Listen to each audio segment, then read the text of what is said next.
You're watching ESPN College Football presented by Vizio. A post-Thanksgiving MAC feast at the Glass Bowl in Toledo. Today, the Rockets look to lock up the MAC West and a berth in next weekend's MAC Championship as they get set to welcome the Broncos of Western Michigan. It's pretty clear-cut. Toledo controls their own destiny. A win today, and they're back in the MAC Championship for the first time since 2004. Yeah, I mean, they own the head-to-head with Northern Illinois, but you don't want to put it on anyone else. You want to win it right here today.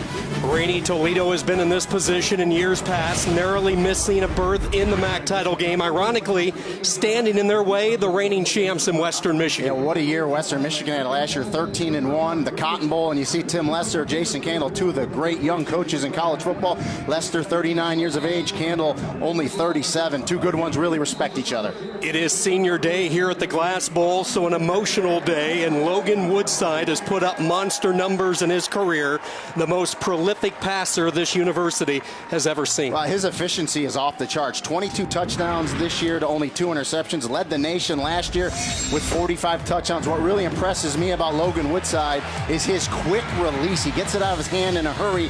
He knows how to spread it around to his skill players, and he's the type of quarterback, Sean, that makes everyone better around him, and that's exactly what you want from that position. But you talked about it. What a storied career for Logan Woodside. So the question becomes, how does Western Michigan slow him down? It's time now for today's What to Watch For, brought to you by Taco Bell. You see Johnson and Johnson, the two receivers for Toledo, Deontay Johnson, Jon'Vea Johnson. I think what Western Michigan will do is you're going to see a nickel defense at 5th defensive back, but what they can do is Asante Brown, number 6, their outside linebacker, is athletic enough that he can drop into the back end and then come up in run support. So I think number 6, Asante Brown, has to have a big game today to slow down this Toledo offense. Western Michigan won the toss. They elected to first, so we will see one of the higher power offenses in the MAC touch the football first. Deontay Johnson awaiting the kick. Always emotional, Rainey, when you get to senior day, especially for these 23 seniors who have brought a lot of success to this program. I mean, it sure is. It brings me back, Sean, to my senior day at UMass, and it's a flood of emotions for these kids. A lot of these kids, obviously, this is the last time they'll ever play football. Toledo offense averaging 38 points per game, led by the senior from Frankfort, Kentucky, Logan Woodside, the 6'2", 210-pounder. Out of Franklin County High School, he has etched his name atop every passing record here at Toledo. 87 career touchdowns, over 9,500 passing yards, but maybe the most important statistic, the 27 wins. Woodside from the 25-yard line. Terry Swanson joins him to his right, and immediately a flag thrown. Ball start. Offense, number 60. Yeah, and you don't want those first down. Unforced errors right there. Nate Jeppesen, the center. Little flinch there. Start this game off. This is an offensive line that has been torched by injury this year. They lost their 2 starting guards early in the year. Jeppesen was banged up, but he's back healthy, a guy who can play both the guard and the center position. From the 20-yard line, they will try the ground game with Swanson, and not much. He falls ahead for a yard.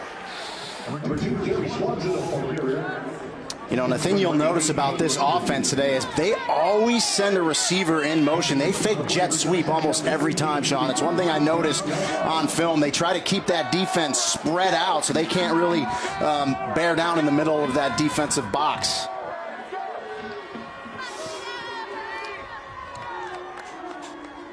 Jordan Fisher, the tight end, in motion. 2nd and 13. Woodside on a play fake, wants the slant, and a diving attempt by Johnson, and he hangs on to it. What a catch by Jon'Vea Johnson, beating the safety, Stephon Claiborne. Yeah, and it's just a slant route by Jon'Vea Johnson. There's no safety in the middle of the field.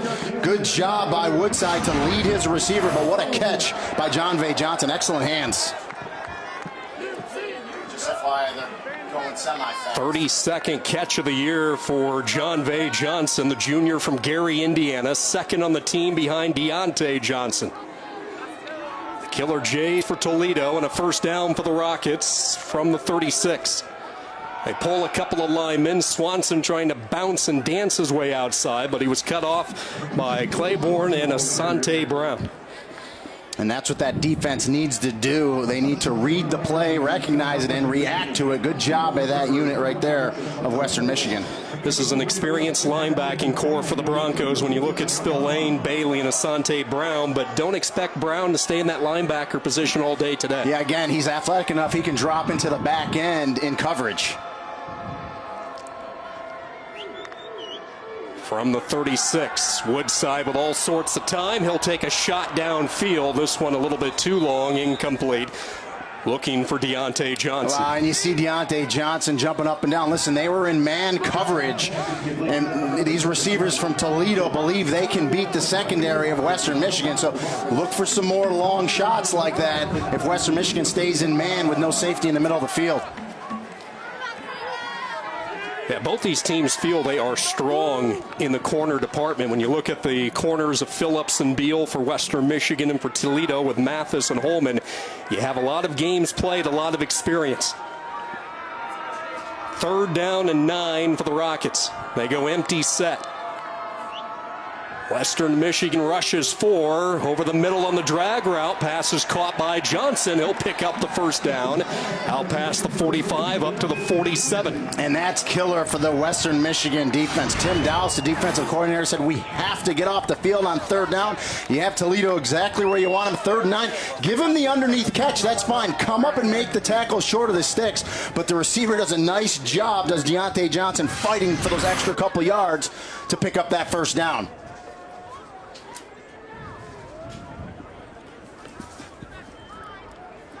So a 3rd down conversion for Woodside in this offense.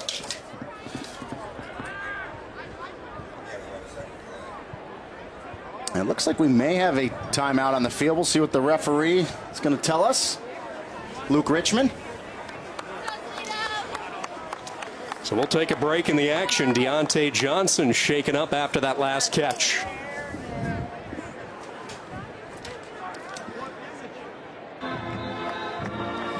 Not a good sight if you're a Toledo fan. The max leader in touchdown receptions getting worked on. Deontay Johnson on that last catch. It happened right in front of the Toledo sideline as Asante Brown whipped him down, and it looked like they're working on that lower back area. Yeah, I mean, nice job by Deontay Johnson to fight and get that 1st down. You see Brown throw him down, and hopefully Deontay Johnson's okay and he can make it back in this ball game. Johnson, number 3 in the MAC in receptions with 59, just the 7th Rocket to go over 1,000 receiving yards in a season, so he's a big, big part of Woodside's arsenal. 1st and 10 from the 47. Swanson on the zone read over the left guard, plows ahead for 2. Those running plays, it's been tough chugging against this banged up Bronco defense early. Yeah, and the first thing any defensive coordinator will tell you when you play a dynamic offense that can really run or throw, you got to make them one-dimensional, and you got to take away the run first and foremost. They're doing a nice job early. Stephen Clark was a question mark. He's been one of the main interior guys defensively. He was banged up. Take a number if you're a Bronco with the injury list. Nowhere to go over the left side. Robert Spillane, the hard-hitting senior outside linebacker, sniffing it out. And again, they're putting Toledo in these 3rd and longs. And I like Robert Spillane. Nice job. Very versatile. He's a leader out there from that linebacker position, number 10. I love how he just fed himself down the line, beat the blocks, and made that tackle. Who will Woodside go to with Johnson on the bench? You see the tight coverage at the top of the screen. 3rd down and 7. McKinley Lewis goes in motion. Woodside with a nice pocket, flares it, and it's dropped. Johnson unable to control it. Pass a bit high, but that's one that John Vay Johnson normally holds in. And he did the right thing. He came back to his receiver, Woodside's exactly what you want to do. Come back to the ball. He would have been right on the sticks if he makes his catch. There's just a little bit too much mustard on it from Woodside for John Vay Johnson to make this catch. But again, if you ask John Vay Johnson, he'll tell you, I need to make that catch. Darius Phillips awaiting the kick inside his 20.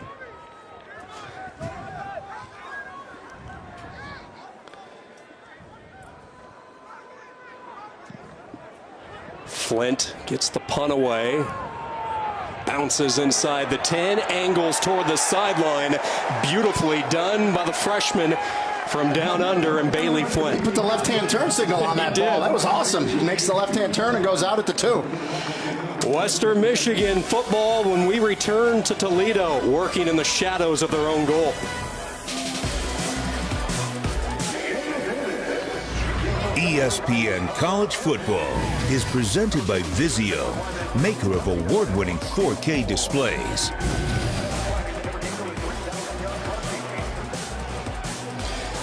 Some of the sights earlier this morning, Senior Day in Toledo. 23 seniors recognized. It has been a pillar of consistency. Sure, they haven't made the MAC championship since 2004, but they have won a lot of football games. They've won at least 9 games, 6 of 7 years. This has been a winning class. Around the country, when you talk about MAC, Toledo is one of those teams you always think of. Reese Goddard, the young freshman, making his 4th start of the year. John Watsink went down in the Eastern Michigan game, so it's been Goddard who has been given the keys to this offense. A precarious situation from his own, too.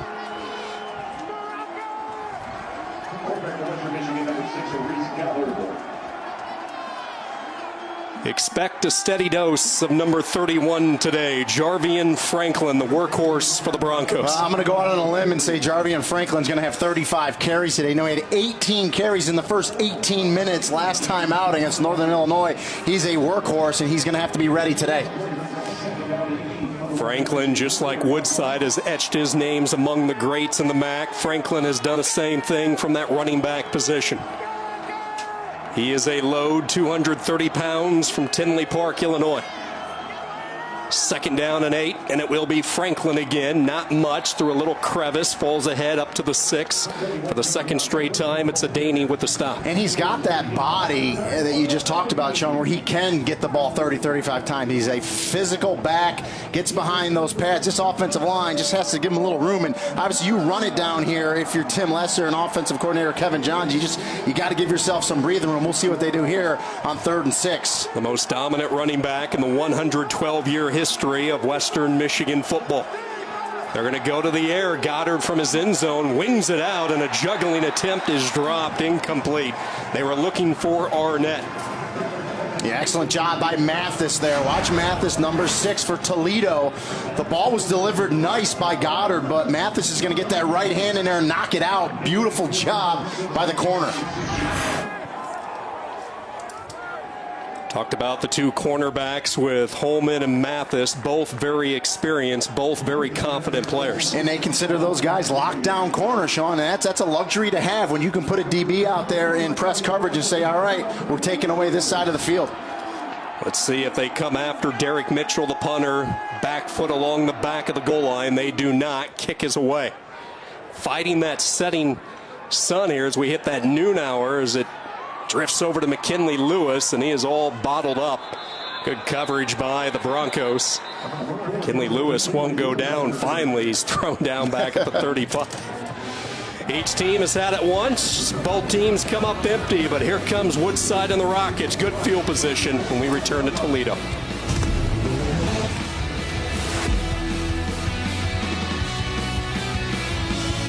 The U is back in the national spotlight and played for even more than the turnover chain. National title contenders. Do you believe that you can win this fight tonight?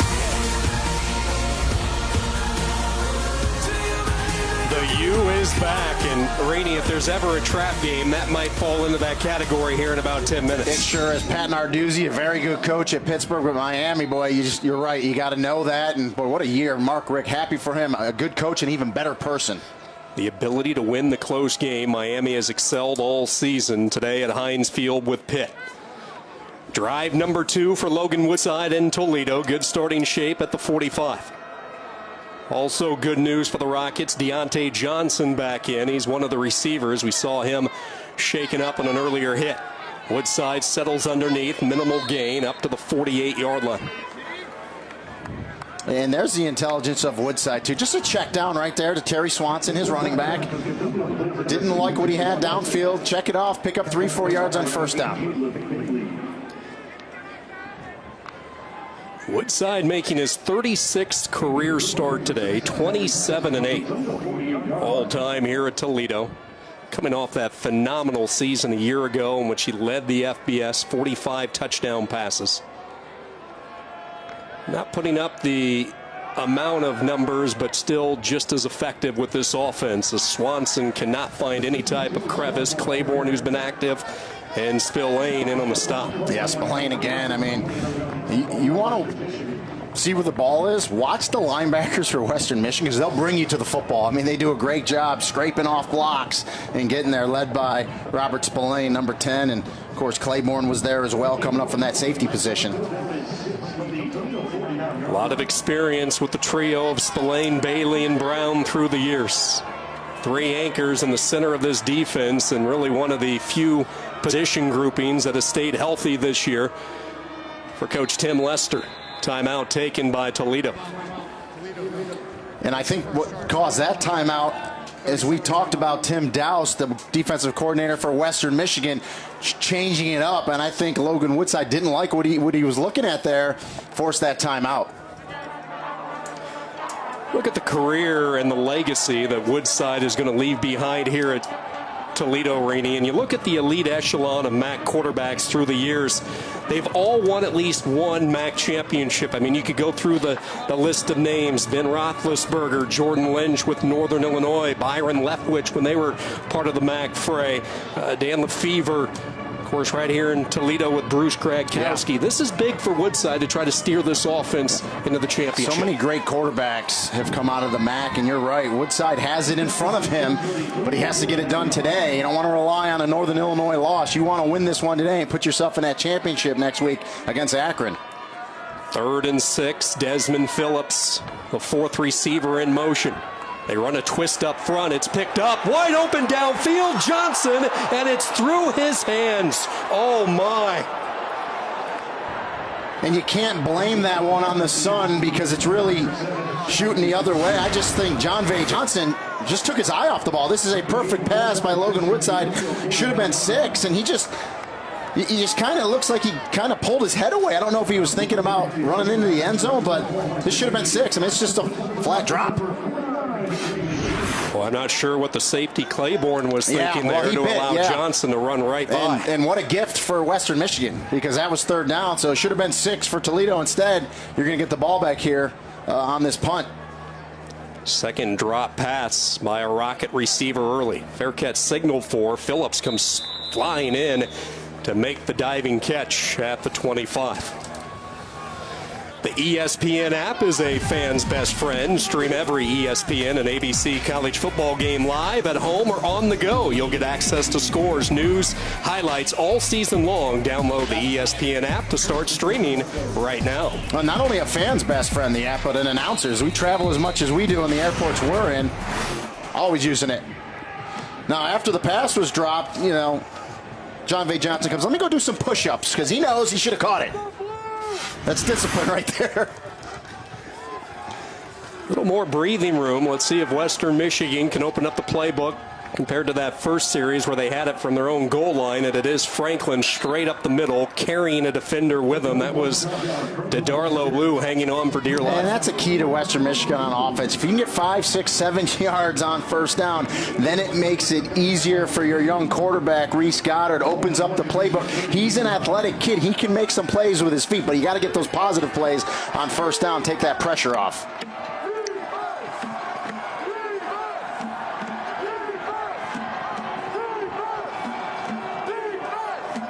On 2nd down, they give it to Phillips. Shakes free from one defender. Can't get rid of the rest.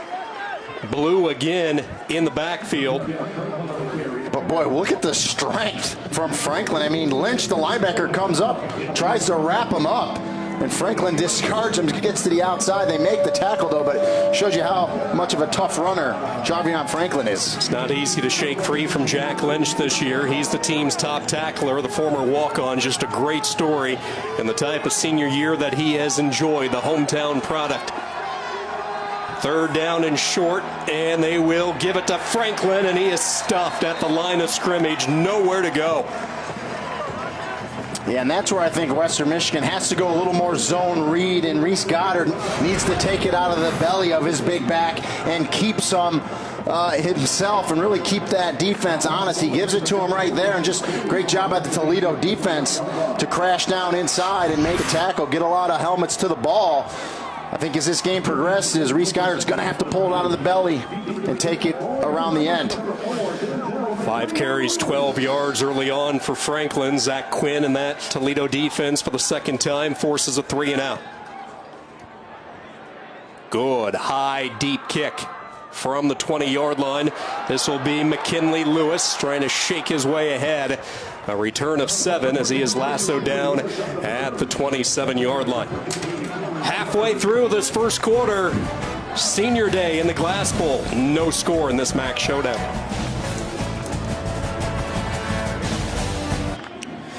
This is rivalry weekend, and we'll have 2 teams looking to avoid upsets and stay in the college football playoff top 4. First up, number 4, Oklahoma takes on West Virginia in Norman, 3:45 Eastern. Then at 7:30, 4:30 Pacific, third-ranked Clemson squares off against number 24, South Carolina. Both games on ESPN, also on the ESPN app.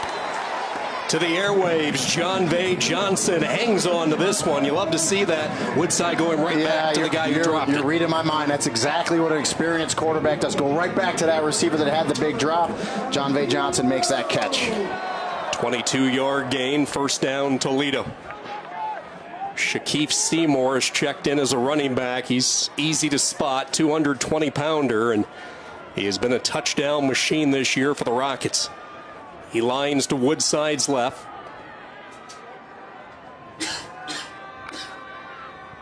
And it will be Seymour who gets the call, trying to bust it wide to the boundary side, but the pursuit defense is there. Nicely done.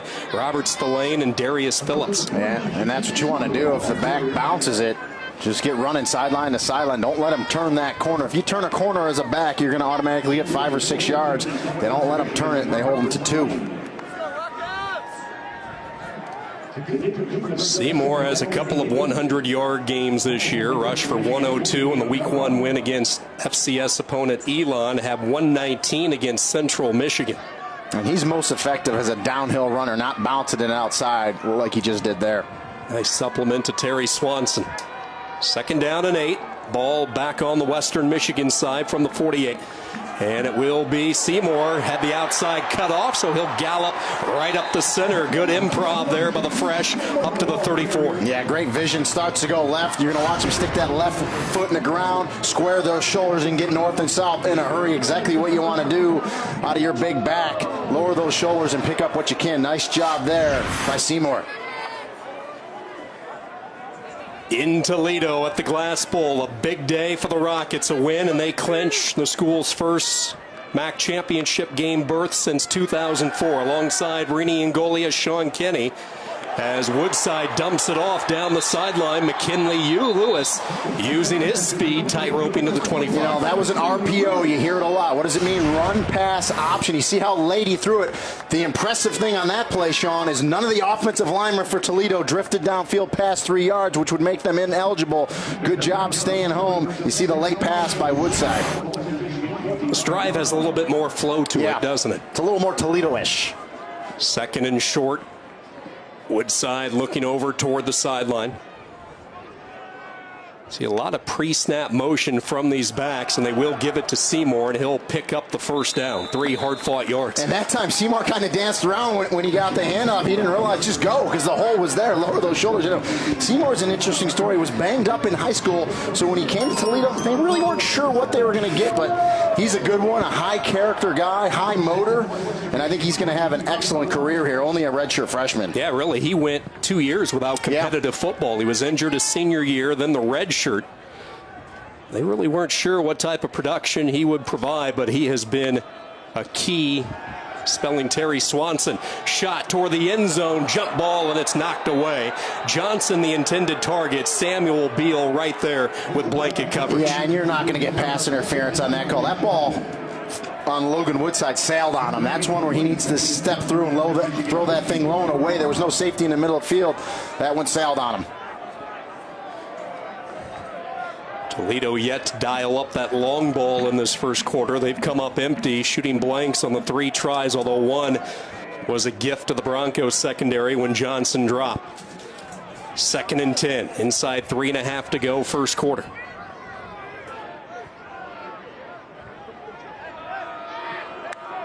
Woodside with 5 on the play clock. They set up that tunnel screen. Johnson makes the catch. Up to the 15, tackled from the backside. Not before he picks up 5 more yards, setting up a manageable 3rd and short. Yeah, and that's what you want to do. If you can't pick it up there, at least get a chunk back. And as you said, this 3rd down and 2 now is much more manageable. Long 2 opens up the playbook for you. And of course, Jason Candle, the head coach, does call the plays as well.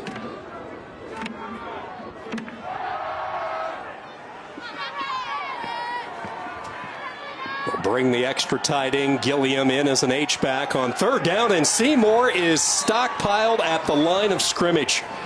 That was Ali Fayed knifing his way through. Well, and that time, the guard, Bryce Harris, 72, pulled, and the defender, Fayed, comes right underneath the pole to make the tackle. Excellent job.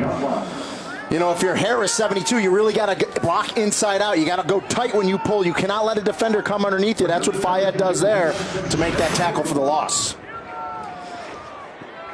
Toledo will try to settle for 3 with Jamison Vest. He's been a reliable kicker this year. Line drive kick is up, airborne, and through, and the Rockets fire the opening salvo. But if you're Western Michigan, you got to be happy. Only giving up 3 thus far. This is a Toledo offense that's averaging nearly 39 points a game. So defense playing pretty stout for Western Michigan so far.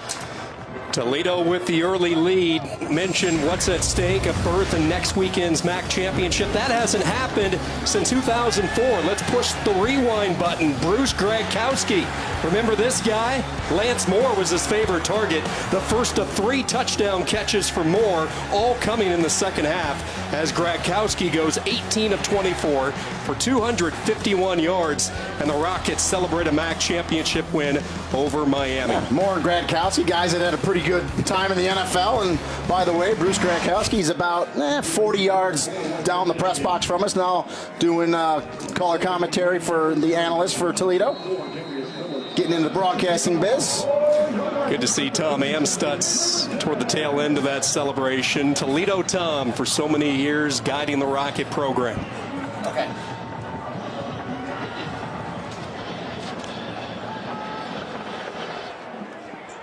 .33-yard field goal by Vest, and it is Toledo with the 3-0 lead as flags fly on the return by Phillips.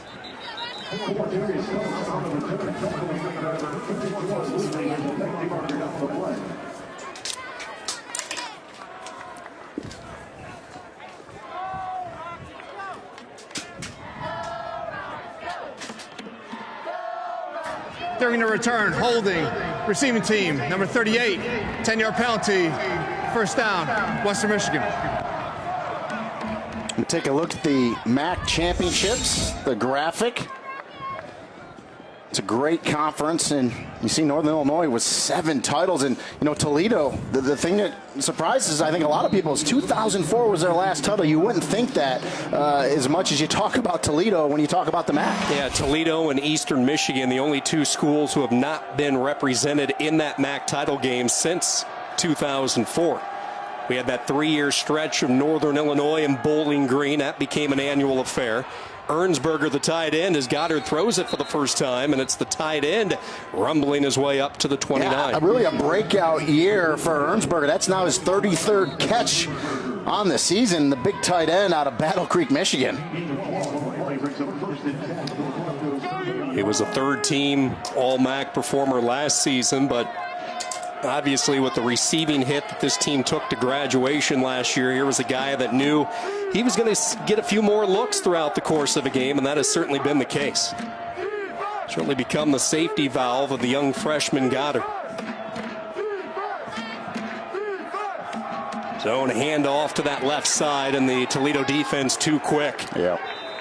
Reggie Howard, the junior from Cincinnati. And, the thing about Ernsberger, 85, the tight end, he's a true tight end. He's a hand-on-the-ground tight end that loves to block, but they get him in the passing game and the underneath stuff, get him out into the flats, and he's a true tight end, and it's, as you said, having a breakout year, a lot in the receiving game because of a lot of injuries Western Michigan has had, but he stepped up nicely. Yeah, I got a chuckle out of our conversation with Tim Lester when he told Ernsberger that he'd been placed on the Mackey list. He said, "You might be the only tight end with 9 receptions in the country that's on this list. Yeah. Why are you on this list? You're a destroyer as a blocker." And this year he's added his hands in that receiving target.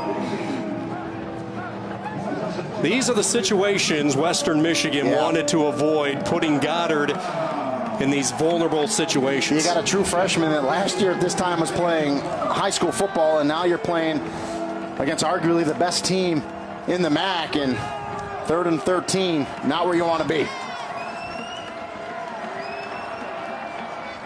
Goddard 1 of 2 for 13 yards in this first quarter. He'll move the pocket right. Pressure on the backside. Escapes. Goddard trying to cut up ahead, has a lot of work to do, and he is tracked down. Tafe and Woodley chase him down. It was Blue who nearly blew him up from the backside. And you mentioned move the pocket. Kevin Johns, the offensive coordinator, said he wanted to do that today with Goddard, move the pocket. But you see how quick that pocket closed, even though they moved it.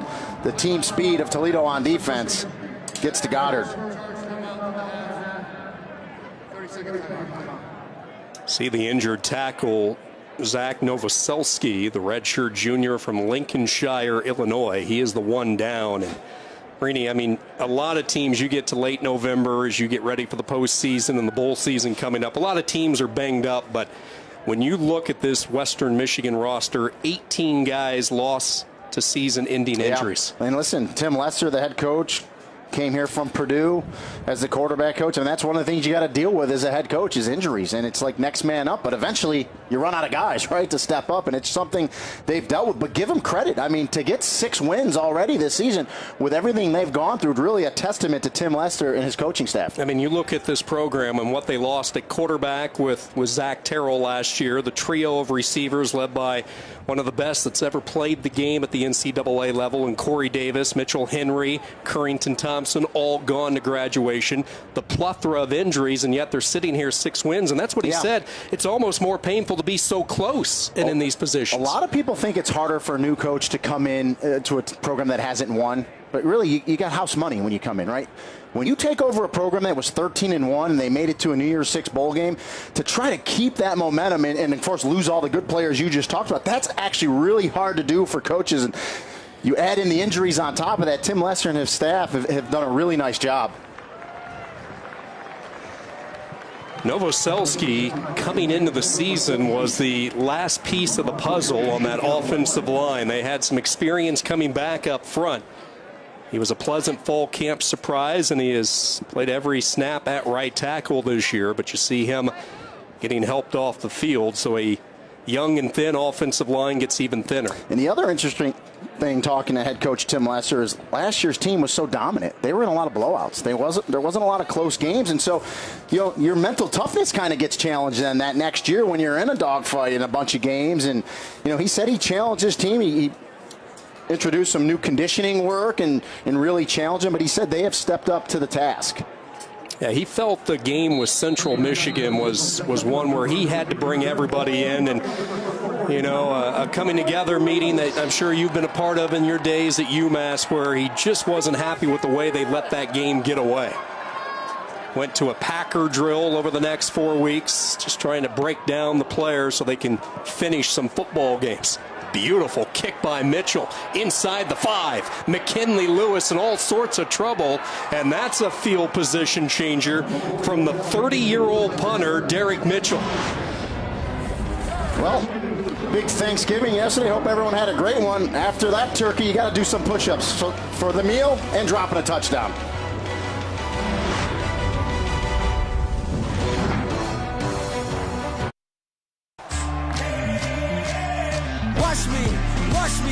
Watch me do this.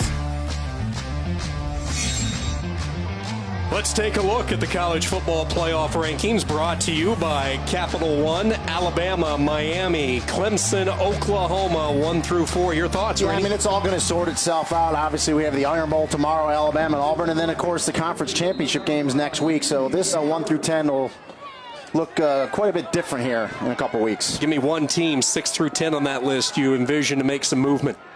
You know, well, Miami's there at 2. I mean, you can't really go much more for them, but I'm impressed with them this year. Oklahoma. Big hole opens up. Daylight for Swanson out past the 35 up to the 37. A gain of 27 yards. Asante Brown finally able to corral him. Yeah, and that's big for Toledo. Get Terry Swanson going, their 1,000-yard rusher. That'll loosen up this Western Michigan defense. Great. Good run, good speed there by Swanson. Beautiful kick out block by Brant Weiss at right tackle.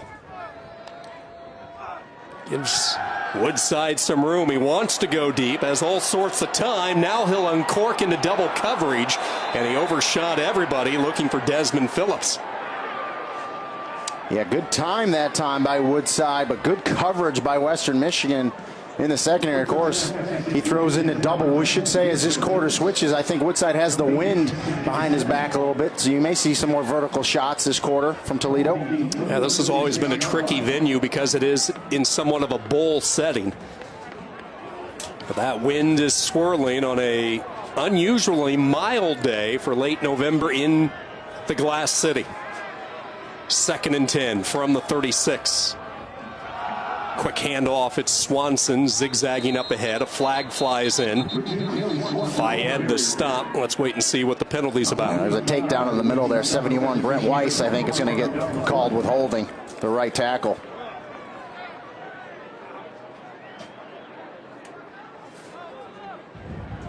Holding. Offense. Number 71. 10-yard penalty. 2nd down.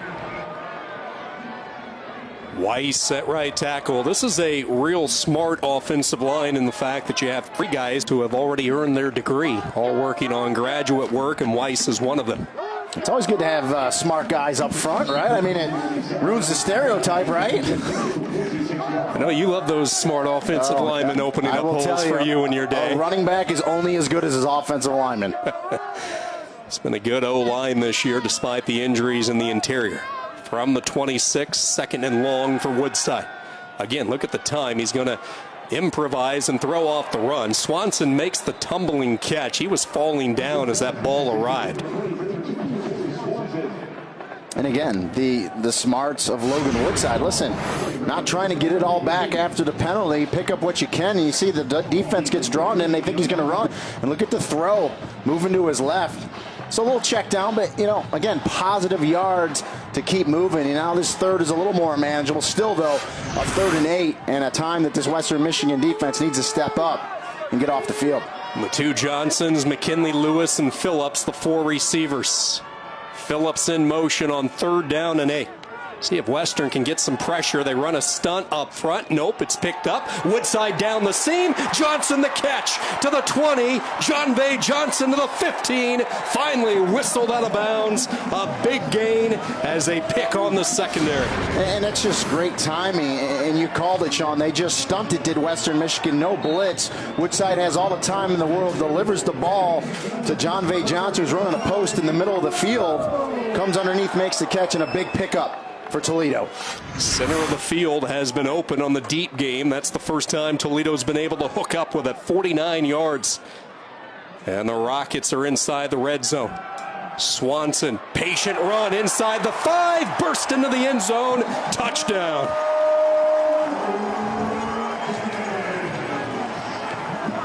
Yeah, and you said the key word right there, Sean, patience.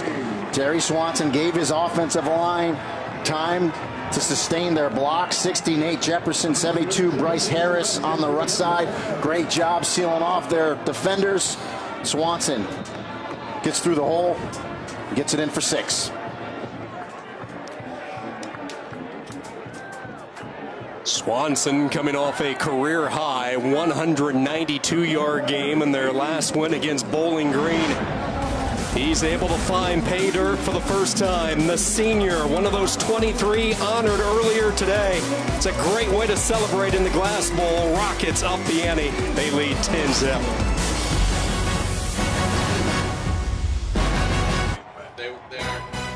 This is rivalry weekend, and we'll have two teams looking to avoid upsets and stay in the college football playoff race. First up, Saturday, number 4 Oklahoma takes on West Virginia in Norman at 3:45 Eastern. Then at 7:30, it's third-ranked Clemson squaring off against 24th-ranked South Carolina. Both games on ESPN and also on the ESPN app.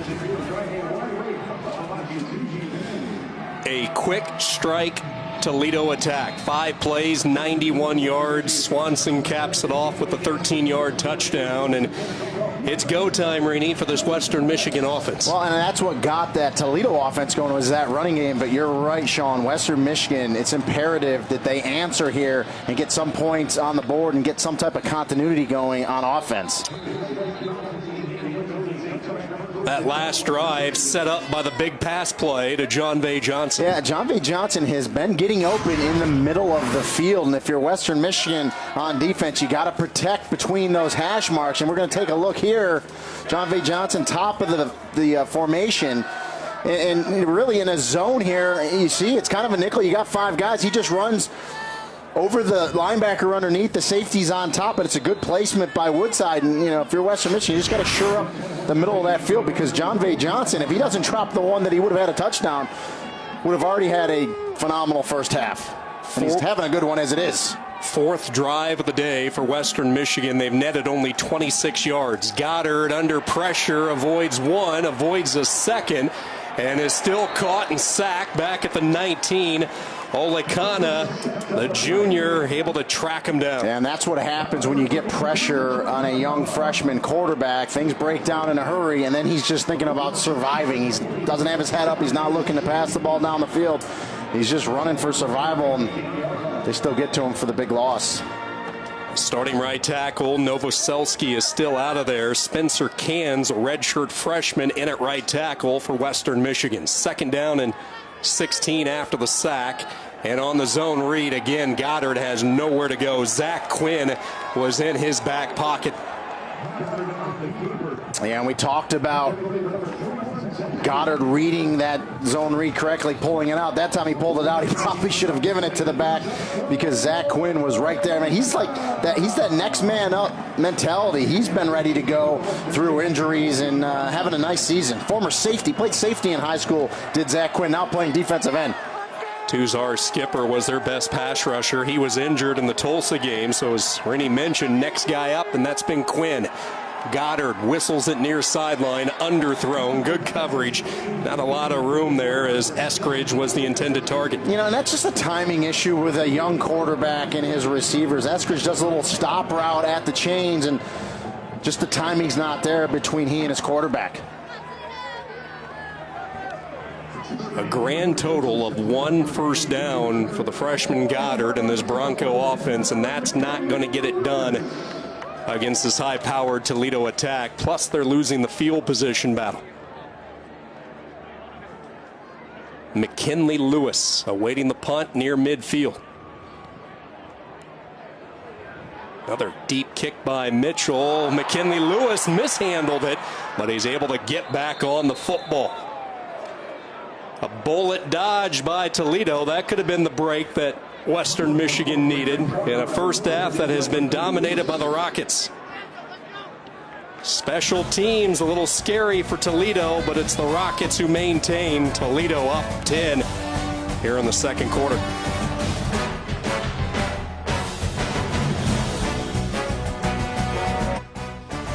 ESPN College Football, brought to you by Sam Adams. Fill your glass. And Geico. 15 minutes could save you 15% or more on car insurance.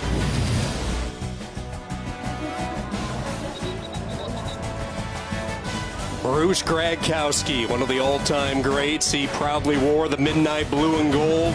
Early 2000s, played 11 years in the NFL, and he hoisted the last MAC championship for the Rockets, and it was his name atop the record books until 2017, and that young man has put his name ahead of Gradkowski, Logan Woodside. Yeah, and Gradkowski, I think, was a little thicker of a quarterback, went about 220, a little shorter than Logan Woodside.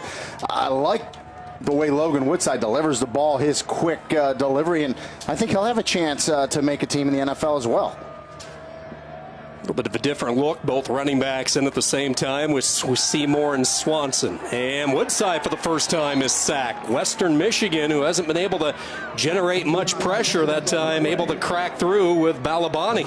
Yeah, and that's what you need to do if you're defensive coordinator Tim Dowse. You got to get to Logan Woodside. Balabani that time from the left defensive end, the right side of the screen, just comes untouched. I think there was a blocking error there by the Toledo line. No one kicked out to Balabani, and he gets there for the sack. There's a strong Detroit presence on this Western Michigan roster, and Balabani, one of those guys. Second and long after the sack. Woodside a fake right. They set up the middle screen to Swanson, and he gets back maybe 2 or 3 yards, sniffed out well by the Broncos. Boy, a lot of traffic there for that screen pass.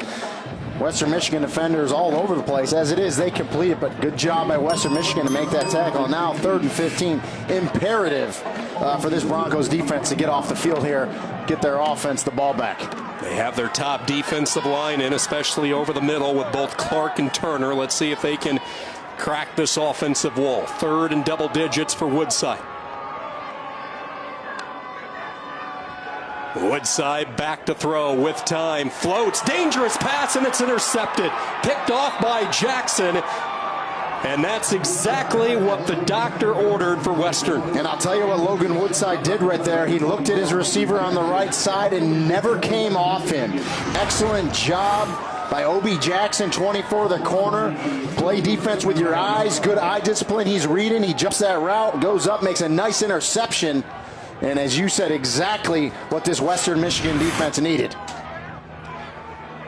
Jackson, who's been banged up the last couple of weeks, his 2nd interception of the year, and that just does not happen with Woodside. Only the 3rd time all year he's been picked off. And this is a defense now, Western Michigan, 26 takeaways on the year. They're really good at it. Got a big one right there. Now can this offense find some life, and it's a quick hitter as Leo Ekwoji burst up to the 30. And they're going to try to get some reps from Ekwoji, who's normally a special teams guy that, again, because of the injuries, has been pressed to play, and they're getting some good carries out of him. Ekwoji and Rashawn Davey, the 2 backs coming into today, expected to relieve Franklin. Quarterback keeper all the way for Goddard, and he has some daylight. Down the sideline goes Goddard, shouldered out of bounds. A flag comes flying as well, as Khalil Robinson laid the thunder, but not before Goddard gets good yardage. Wow, I mean, I don't know if they're going to call a late hit. He looked clearly in bounds. I mean, he lowered the boom, did Goddard, so we'll see what this call is. You can tell he's a young freshman quarterback. He didn't run out of bounds. He lowered his shoulder. Get out of bounds, son. He'll learn that quickly. Personal foul, targeting, defense, number 27. Half the distance to the goal, automatic first down. Well, this will go to replay. Is on the further review. Robinson's going to be called. Now, remember, Goddard is not a defenseless player, Sean, because he's a runner with the ball. But Robinson, you can never use the crown of your helmet. So we're just looking at crown of helmet here. Yeah, I mean, you see the crown dip. Although Goddard is not defenseless, watch the dip of the helmet here by 27. Now, from that view, that back angle view, it kind of looked more like side of the helmet. So it'll be really interesting what Ken Kester, the replay official down the hall, comes up with here. Now, remember, it's called targeting on the field. He has to have indisputable video evidence to reverse it. And if he doesn't, Khalil Robinson's gone from this game. And I don't think there's enough evidence there to reverse it. I didn't see it. And again, as we take a look at the rules, and the main thing to remember, if it's not a defenseless player, and of course a running back with the ball, even though the quarterback is running with it, he's a running back. There is no foul for targeting. Number 27 will stay in the game. It'll be first down Western Michigan. And there you go. I think it's a good job by replay because you are going to get hit in the head in football, okay? People need to understand just because you get hit in the head doesn't mean it's targeting and you're out. You can never use the crown. I think what Robinson did is he started to dip that crown, but I think it was kind of more the side of his helmet, kind of hits the shoulder and head of Goddard. I think that's a great call by Ken Kester to leave Khalil Robinson in the game. So Robinson stays in the game from that safety position. The run stands for Goddard of 18 yards, and for the first time, the Broncs are in the red zone. And just to get back to targeting, if you're going to eject a player, you need to make sure you're 100% right and it's egregious. I understand the call on the field because it happened so fast. That's what replay's there to do. Good job. Ekwoji stays in the game as the running back. Western Michigan on first down. They give it to Ekwoji, trying to find a cutback lane.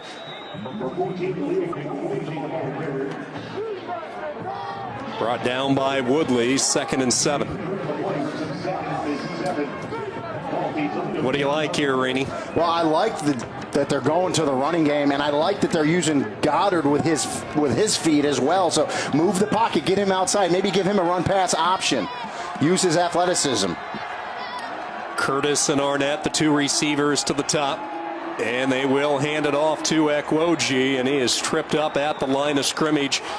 Nowhere to go. Tyler Tafe was the first one in, and a passing situation for Goddard. It's just a straight sweep right there with Ekwoji to the short side of the field. Good job by the Toledo defense to get there, but as you said here, now he's passing down. So again, this is where I think you really need to try to move Goddard out of the pocket and see if you can find an open zone here for him to complete a pass. Keep an eye on Ernsberger, the tight end. He's lined up as a slot, bottom of the screen. Franklin back in at running back.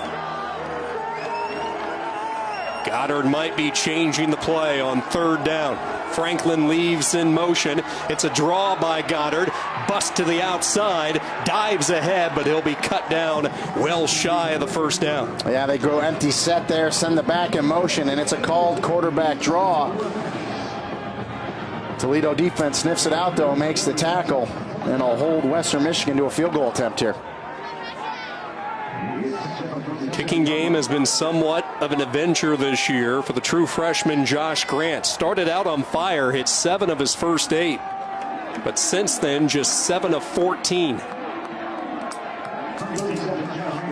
Trying to get the Broncos on the board here on the road.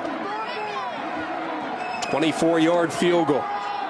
Mitchell the hold, kick on the way for the young freshman, and it's good. The Broncos able to get 3 following the interception. Logan Woodside with a rare mistake, only his 3rd interception of the year, leads to 3 points for Western Michigan. 10-3, Toledo leads it.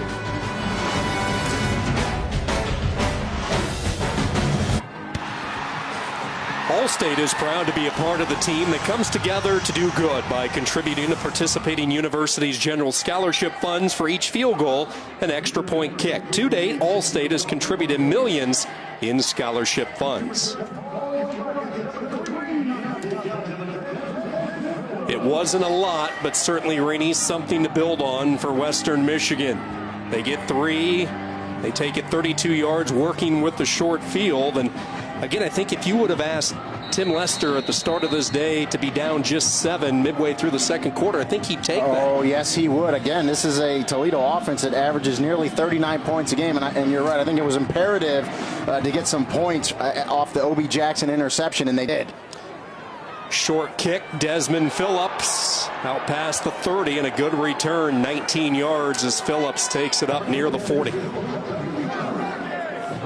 And now let's find out how Woodside will respond following the interception. Only his 3rd interception of the year, so he hasn't had to respond too many times to them. We shall see. Woodside spent some time this past summer attending the Manning Academy, and so the biggest thing he took away from that week-long trip was the Manning's attention to detail. He just has notebook after notebook of film study, defensive notes, and that's what he has brought to the table his senior year. Hours and hours of prep that we all know is so valuable. Seymour, again, I love this kid's patience. Nothing there initially, just waited and eventually able to find some Daylight picks up 7. And you don't teach that. You either have it or you don't. Talking about Jason Candle saying we weren't really sure what we're getting because he was hurt in high school. Well, I'll tell you what you're getting. Getting a really good running back. He scored an incredible 5 touchdowns last time out against Bowling Green. That tied the Toledo record. 2nd down and 3. Woodside a bluff toward the short game. Airs it out toward the tight end, and going up on a 50-50 ball is Rossi. Vice clamps for hands that time, and Rossi bails him out. Yeah, Drew Rossi, another freshman, and you're right. Logan Woodson all the time in that pocket, and does. He throws a 50-50 ball to his big tight end, his young tight end, and he just goes up. It's like a rebound. Box the guy out, go up and make the catch. He box out Jackson, he makes the catch.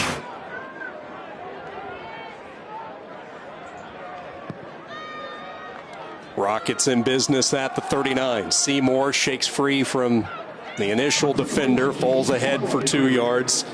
Alex Grace, Sante Brown in on the stop. You talked about Woodside going to the Manning Academy and attention to detail. It drives me nuts when people call a quarterback a game manager and they say that's a bad thing. I tell people all the time, you better be a game manager. That's your #1 job. But you can be an elite quarterback and a game manager. Peyton Manning did it. Yeah, no doubt about it. You know, and they labeled Wasink a game manager when he was healthy for Western Michigan, but that's playing to the strength of the team. Quick shot. Johnson makes the catch. A little razzle-dazzle, and Johnson, with his 4th reception of the day and a 1st down, Brown brings him down. Yeah, a couple linebackers on the outside there, and that's a mismatch for John Vay Johnson. You see his little footwork on that sideline to turn it up, pick up that 1st down, and pick up a few extra yards after the catch.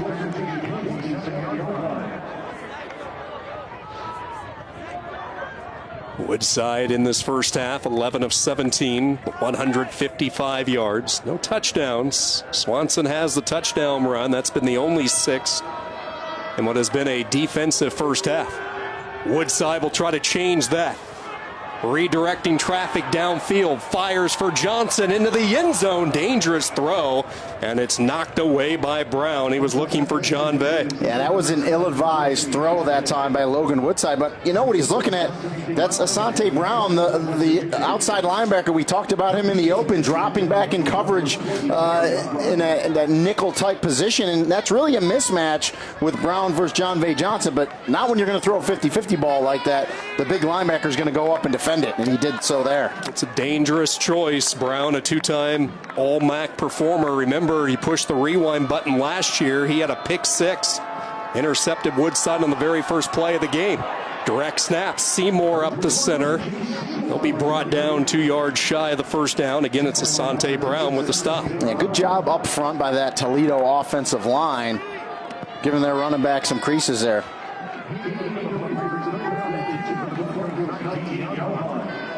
Toledo lined up, ready to go, putting the foot on the gas as they get inside the red zone. 3rd down and 2. Seymour the call, gaping hole and a 1st down, barreling to the 10. Boy, are you right. I mean, that really was a gaping hole. Brant Weiss, 71, the right tackle, is going to down block to his left and just really clear open this hole for the running back, Seymour. And that's how you pick up 1st downs on 3rd and short. Rockets have this defense reeling, so they keep the pace up. Seymour bouncing to the outside to the 5, diving for the pylon. Did he get in? No, they're going to say a yard shy. Terrific effort by Shaquille Seymour. Boy, you're right, though. Watch Seymour with that right hand is going to reach the ball out. Now, where is this ball when he hits out of bounds? Does it break the plane? Doesn't look like it. I think it was a good call in the field, but great effort by Seymour to reach it out with his right hand. He steps out clearly. Good look there. Good call by the officials.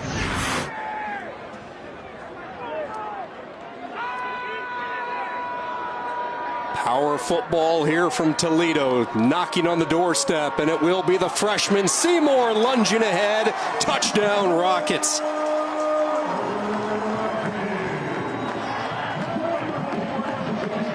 And just excellent vision from the young running back out of Cleveland, Ohio. Again, give credit to that offensive line at Toledo. They're winning up front in the run game. Seymour presses the hole, which I like, and then he sees that vision. He slides back door to his left to get it in.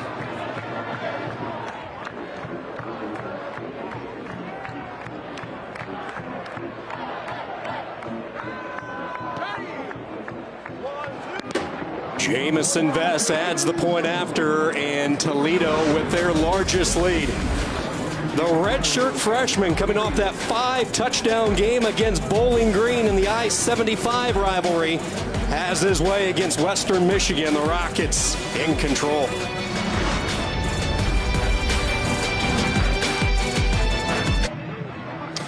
It was the Shaquille Seymour drive on that last statement sent by Toledo. 6 carries, 35 yards. He caps it off with the short touchdown run. A young man who was a 3-time All-Stater out of the Cleveland, Ohio area. Rushed for over 1,000 yards his final 3 years.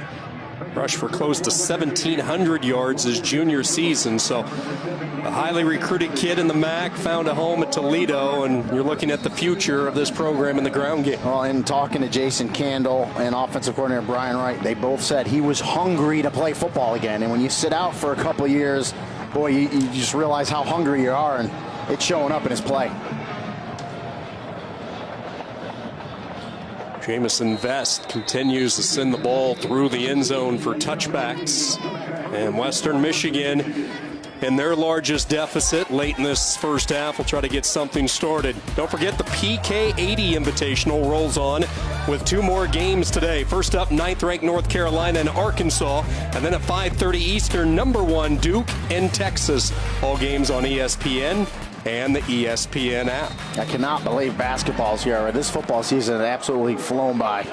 Yeah, top-ranked Duke survived a scare from Portland State. They trailed at halftime. They were able to turn it to a different gear in the second half and win their game 99-81. It has been a very quiet first half for the star running back Jarvian Franklin, and it's been because of this Toledo defense. Jack Lynch, Zach Quinn, they've been all over the field, slowing down.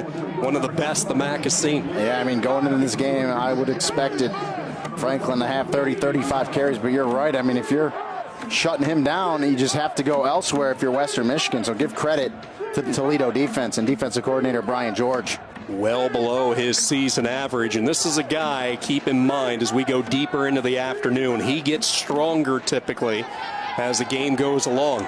Goddard flush, wails it downfield, coming back to the ball as Curtis makes the catch, surrounded by Rocket defenders. And that's what you need. You need those big plays. You need someone to step up, and Curtis goes up and makes that catch. Again, Goddard is at his best out of the pocket, throws it in the middle into some traffic, but hey, you got to take some chances and let your receiver, Curtis, go up and make that grab. That is just the second completion in this first half for Goddard. He'll try to stay hot, looking deep. Eskridge, the home run threat, and it's knocked away over the top by Mathis. Mathis got his hand in there in the nick of time. And it's just excellent timing by Mathis because the receiver had a step and Goddard let that thing fly, and you see the makeup speed by Mathis, one of those lockdown corners to go up, time his jump, and knock that pass away. One of 2 captains on the defensive side of the football. He's a veteran, 4-year starter out of Pittsburgh, Pennsylvania. 2nd and 10 from the 45. Time not a factor with the 2 timeouts, still 2 minutes to play in this first half. They get it to Arnett, the slot.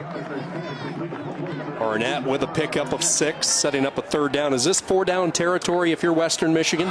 You know, if it's 4th and short, yes, it is. If it's going to be a 4th and long, you know, you're only down 14. You don't want to do anything crazy here. But under 2 minutes, I think in this position, yeah, I think you go for it.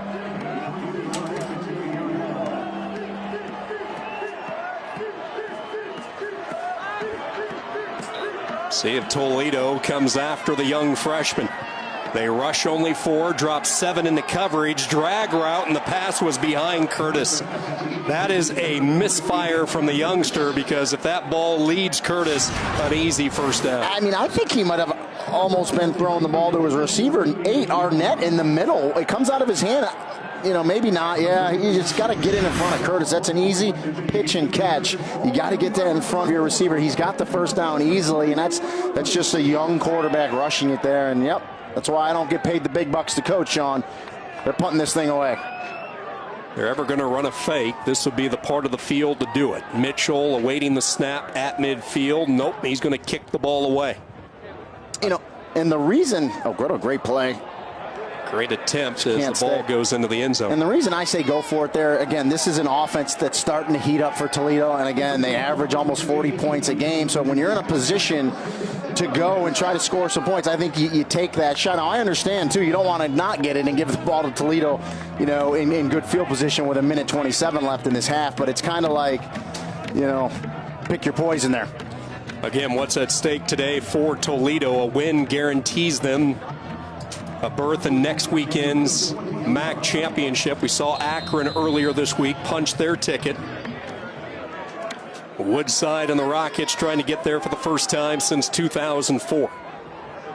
With 2 timeouts, 87 seconds to work, and they will go on the ground in a huge hole for Swanson out past the 35. And look at him finish the run as he ran right over the top of Claiborne. Well, you know what impressed me there is the receiver, John V. Johnson, number 7, had a great block back inside. You love to see the receivers block for their running backs, and that's exactly what Johnson did right there. Beautiful job. Take another look at it. Just love hat on a hat offensively for Toledo, and you see the running back, Swanson. I love that. Lower the shoulder, deliver the blow. I tell people all the time, just because you're the running back doesn't mean you have to take the hit. You can give it out, too. Caleb Bailey, the 5th-year senior, the middle linebacker, down on one knee, and now he'll take a seat, part of that experienced trio that we've talked about in this first half. You know, when we talk about going for it or not going for it, you end up punting it, and now look, Toledo has the ball exactly where you would have went for it with only 6 seconds off the clock. So that's, you know, that's tough for the head coach to make those choices.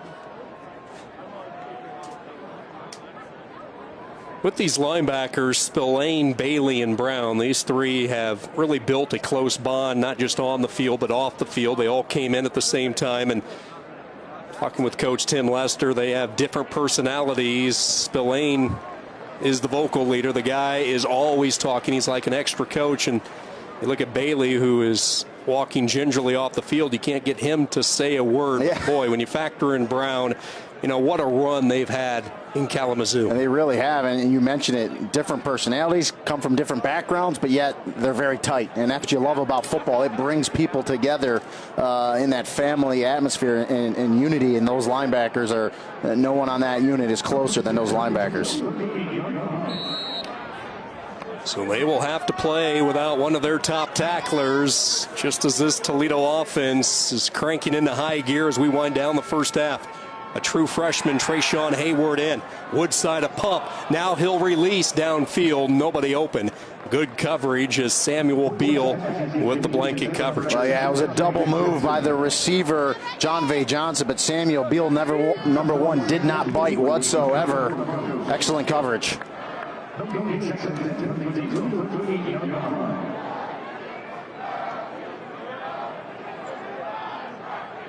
Woodside has been able to connect just once on the deep ball. That was the 49-yarder early in the second quarter to John V. Johnson. 2nd down and 10. The running game has picked up here on the last couple of drives. Swanson upended by the freshman Hayward. And with that call right there, it almost tells me head coach Jason Candle is content to get in the locker room with a 17-3 lead. No real sense of urgency here as we're approaching 45 seconds left in this half. Yeah, I agree. No need the way your defense has played. The one thing you don't want to do is make a mistake, right? A strip sack, a fumble where Western Michigan picks it up and scores. No mistakes here. Getting the locker room up 17-3 at the very least. The wide splits up front by the offensive line on this 3rd down and 7. Misdirection, Swanson to the 45. Wrapped up by Brown. Asante Brown's been all over the field in this first half. Shy of the 1st down, so that will bring up 4th down. Yeah, and Western Michigan's not going to call a timeout either. This thing will go to half here. Coming up at halftime, a closer look at Navy's Jaron Jasper. We'll have first half highlights and stats all coming up at the break. That was the end of the first half. Logan Woodside with 155 yards through the air. Swanson has the touchdown run, but it's been that Toledo defense, the star so far after a half of football. Rockets lead Western Michigan by 14 at the break.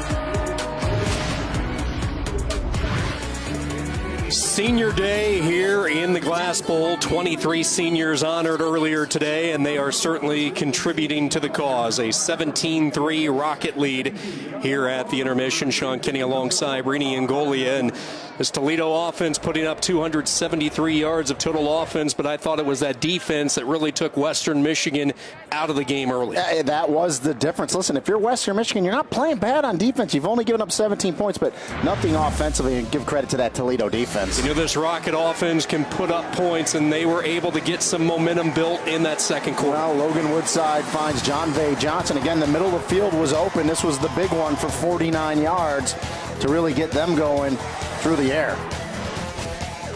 And then the big tight end, Drew Rossi, only a freshman, a little 50-50 ball goes up, makes the catch. And then get Terry Swanson going in the running game and give credit to that offensive line for Toledo, really controlling the line of scrimmage in the run game. And Terry Swanson was the beneficiary, closing it out with a couple scores. Swanson gets the touchdown run. That rushing yardage total really jumping up in the second quarter. Toledo, a well-balanced attack, while for the Broncos, just not much consistency offensively in the first half. Yeah, not in a rhythm, out of flow, didn't really get much going. They're going to have to do something here, move their quarterback out of the pocket, Goddard, and see if they can free him up. Logan Woodside, the senior, making his final appearance here at the Glass Bowl. 11 of 19, the 155 through the air, no touchdowns, and that rare interception. Ron, you look at his numbers, he was only 1 for 7 on deep balls. That was that 49-yarder to John Vay Johnson. We showed, of course, Johnson had the big drop earlier in the game, but 10 of 12 for 106 yards in those short to intermediate. So Woodside needs to take what the defense gives him, but again, I think they'll still take some vertical shots down the middle of the field.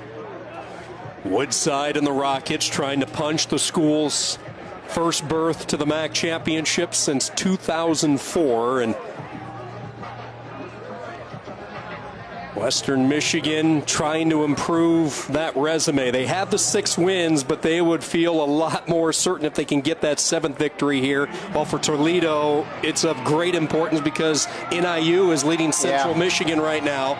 So if Toledo should happen to stumble and the Huskies hang on in Mount Pleasant, that means Northern Illinois marches on next week. And for Western Michigan, you got 6 wins. Yes, you're bowl eligible, but there's already 5 teams in the MAC with 6 or more wins, so they would be the 6th. That's why you want to get that 7th to kind of try to secure a bowl game this season.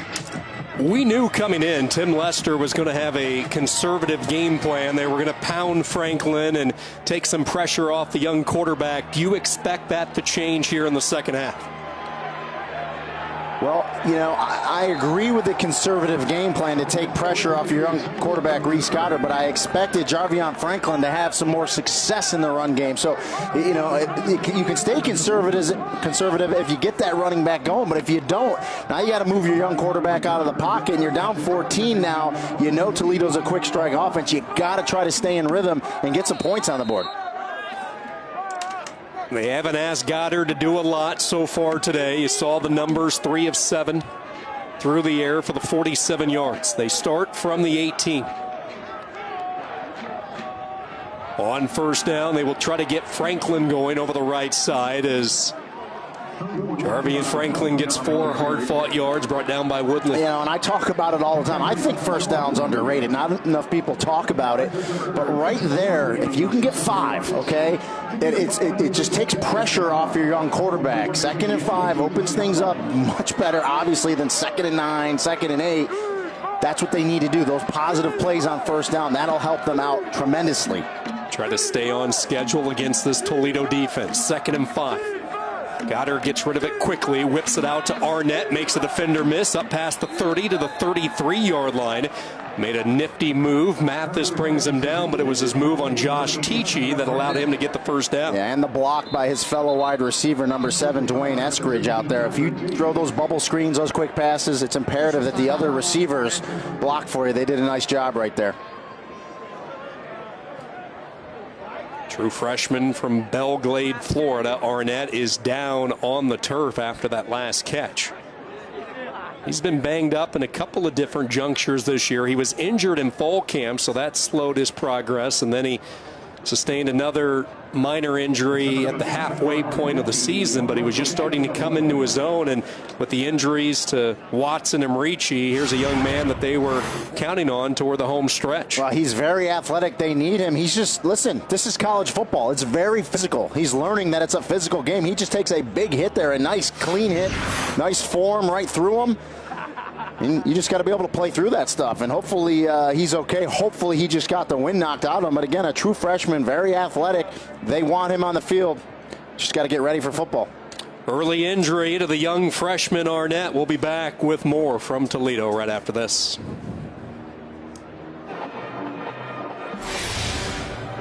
You're watching ESPN College Football presented by Vizio. Absolutely gorgeous Friday after Thanksgiving here in the Glass City, and the freshman Tyron Arnett able to walk off on his own power. It's a receiving core that's already depleted coming into this game. Keyshawn Watson, the team's leading receiver, not in uniform today. Giovanni Ricci was hurt earlier this year. So they are running out of bodies at split end. And they're going to reach into the bag of tricks on the reverse. This is the speedster Eskridge, a flag thrown as Eskridge gets back close to the line of scrimmage. Well, it's not often you see a block in the back or a hold on a quarterback, but you're about to get one here because Trayvon Mathis read that play perfectly, number 6 for Toledo. And I believe Reese Goddard, the quarterback, actually blocked him in the back. So we'll get a call.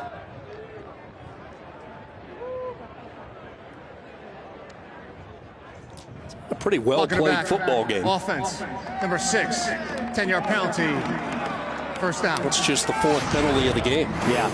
And you need to do that if you're Kevin Johns, the offensive coordinator. You need some of those plays, and we'll take a look at the block in the back. And it's actually 6 Mathis comes up, and you see the block, 6-on-6, a little blocking. But probably could have let that one go, a little touchy. But a good play by Mathis to read that reverse and come up there. Looked a lot worse to the official than it was. Goddard making his 4th start of the year, coming off what the coaches thought was his best performance in the loss against Northern Illinois. Really made some progressions for the first time. Still had some freshman mistakes that you anticipate from a man thrust into the fire when John Watsink went down earlier this year. Penalty is a crippler, though. This has them back at the 15-yard line. RPO, and they hit Ernsberger, the tight end, over the middle, and he falls ahead, that big body, back to the original line of scrimmage. And that time Goddard looked like he had confidence. He pulls it out, he targets his big tight end, and he throws it in rhythm, lets him make the catch with room to run afterwards. They get a good chunk of the yardage back, a gain of 19 to Goddard's favorite target. 2nd down and 8. Again, the play fake. They try to hit the tight end again. This time it's too hot to handle. Kind of an awkward-looking twist on the edge with Ernsberger and Sanders. Yeah, and, you know, Ernsberger comes underneath, and Sanders just kind of got pushed backwards by the defender, and it just messed the rhythm and timing up of that route. Goddard broke a number of school records at Kirkwood High School in Missouri. One of the scoring records he broke was all-time points, and he went past Jeremy Macklin, a familiar name for many who follow the NFL. Macklin was edged by 1 point from this young quarterback we're watching today. Goddard under pressure, steps up. Now he's hit, lost the ball. It's loose, and it looks like it's the Rockets who jumped on it. Woodley got in there. He's the one who jarred it free. And it's going to be offsides on Toledo, Sean. I had a great vantage point from the booth. The left defensive end for Toledo was offsides on the play. Defense, number 9, 5-yard penalty, 3rd down. So Western Michigan, we mentioned Goddard right when he took that ball had nowhere to go, and that's why. Yeah, left side of the screen, you clearly see it there. 12 minutes and 59 seconds. 12 minutes, 59 seconds. Somehow Western was able to get back on that football irregardless. Yeah, it was Adaney. Yeah, Adaney there, the big defensive end. Tried to go a little quick and got caught. Adaney's had a huge year. He was banged up last season. That's why his production was down, but he's been healthy this year. 6.5 sacks, over 15 TFLs. The most consistent disruptor up front for the Rockets. Boy, these third and short situations, typically throughout the course of the year, this has been Jarvian Franklin territory. It's been tough chugging, though, for the talented running back. They give it to him, second and third effort, and he should have enough. He gets a good spot, and this will move the chains of first down. Yeah, it was that push at the end by Franklin. Good job to get under those pads, get low. Needed to get to the 42, and he got there. Critical opening drive of the second half as Western Michigan tries to get back in this football game. Tim Lester in his first year, the Wheaton, Illinois native, 39-year-old, returning to Kalamazoo. On first down, they stretch it to Franklin, a rare hole, and Franklin into the second wave, and look at the pile of bodies near midfield.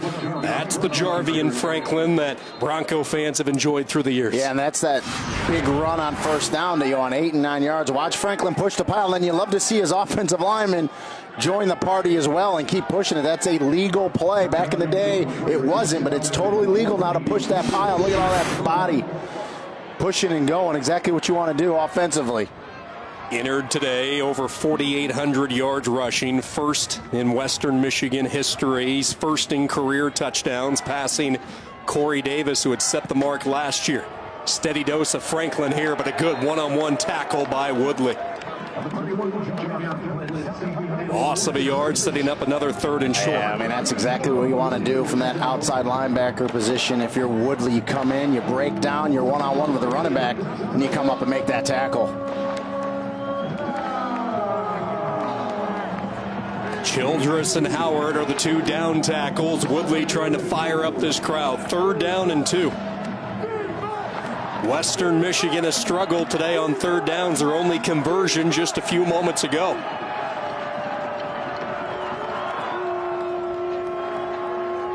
It will be Franklin moving the chains again, following the Poling Ernsberger that time, and a first down run.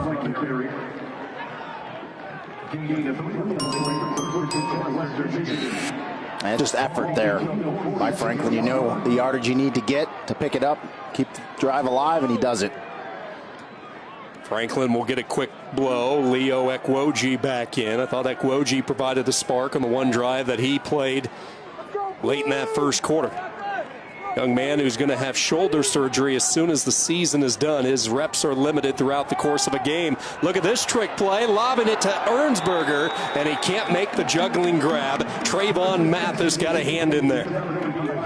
And that's the RPO. It looked like it was going to be a quarterback run to the left side. Nice job by Goddard to throw it up to his tight end. Ernsberger just can't make the catch. And again, the corner, Mathis, makes up space while the ball's in the air, and he gets that right hand in there to knock it out from Ernsberger. He's given up a good 3-4 inches in that matchup, but he was able to get the paw in the nick of time. 2nd down and 10. Goddard wanted the slant, instead settles wide side of the field. Sanders with his first catch. It's a short gain of 5 yards, a real dangerous throw, but he had enough zip to get it there. Well, yeah, exactly. I mean, Goddard shows you he has arm strength. He sets, he makes a dangerous throw back across the field, but boy, you're right, Sean. He put some zip on that ball and gets it there to his receiver. There's a flag, a late flag in the secondary. Pass interference, offense, number 85, 15-yard penalty. 2nd down. Donnie Ernsberger is a physical player. That time a little bit too much contact. Yeah, and you know, if you're an eligible receiver and you're downfield, you cannot block until the ball is caught and the receiver's running with it. If you do get caught doing that, it is offensive pass interference, and that was way away from the ball as well.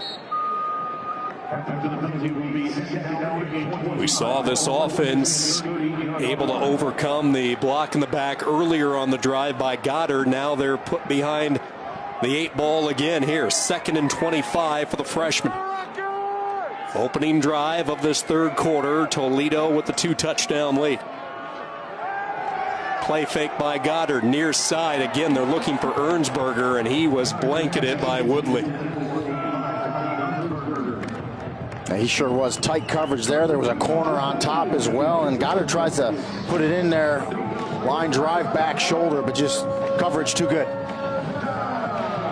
Woodley, an experienced linebacker, a senior from Columbus. He was the defensive MVP 2 years in the Boca Raton Bull moved into the starting lineup late that year with the injury to Jalen Coleman.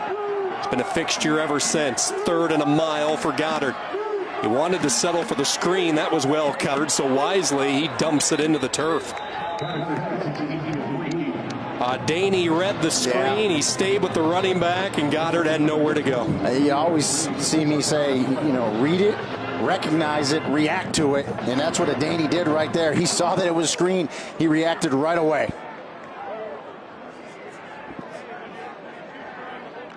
Question becomes, Rainey, was he outside the pocket?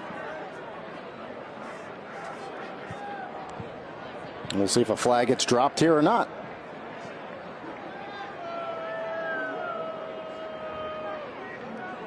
Now remember, there's a receiver in the area. Yeah, he had the running back there. 2 unsportsmanlike fouls. Unsportsmanlike conduct, Toledo, number 21. Unsportsmanlike conduct, Western Michigan, number 3. That is their first unsportsmanlike fouls of the game. It'll be 4th down. So no grounding, just a little chippiness. Yep. Correction, the foul's offset. 4th down. The offsetting flags for Anton Curtis and DeDarlo Blue, and as we both thought, the running back was in the vicinity, so it didn't matter if he was outside the tackle area. McKinley Lewis awaiting the punt from Derek Mitchell, who's had a good day. Former minor league baseball player, a late start to his collegiate career. McKinley Lewis on the return, stays on his feet, a jersey getting stretched as Lewis returns it up near the 38-yard line. A return of 18 yards. Toledo and the offense back onto the field for the first time, stretching their lead, at least trying to. They lead it over Western Michigan here at the Glass Bowl.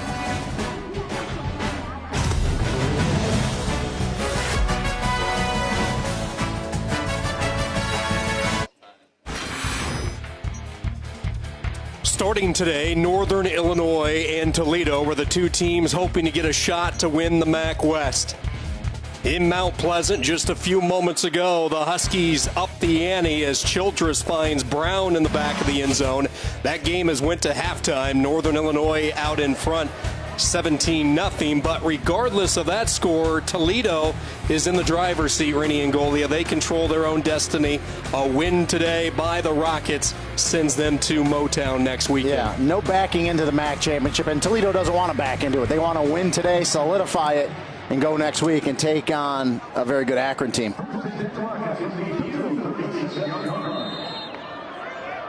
First time we've seen Logan Woodside on the Rocket offense in this 3rd quarter. They start shop at the 37-yard line. Swanson the running back, and it will be Swanson on a quick hitter for 2.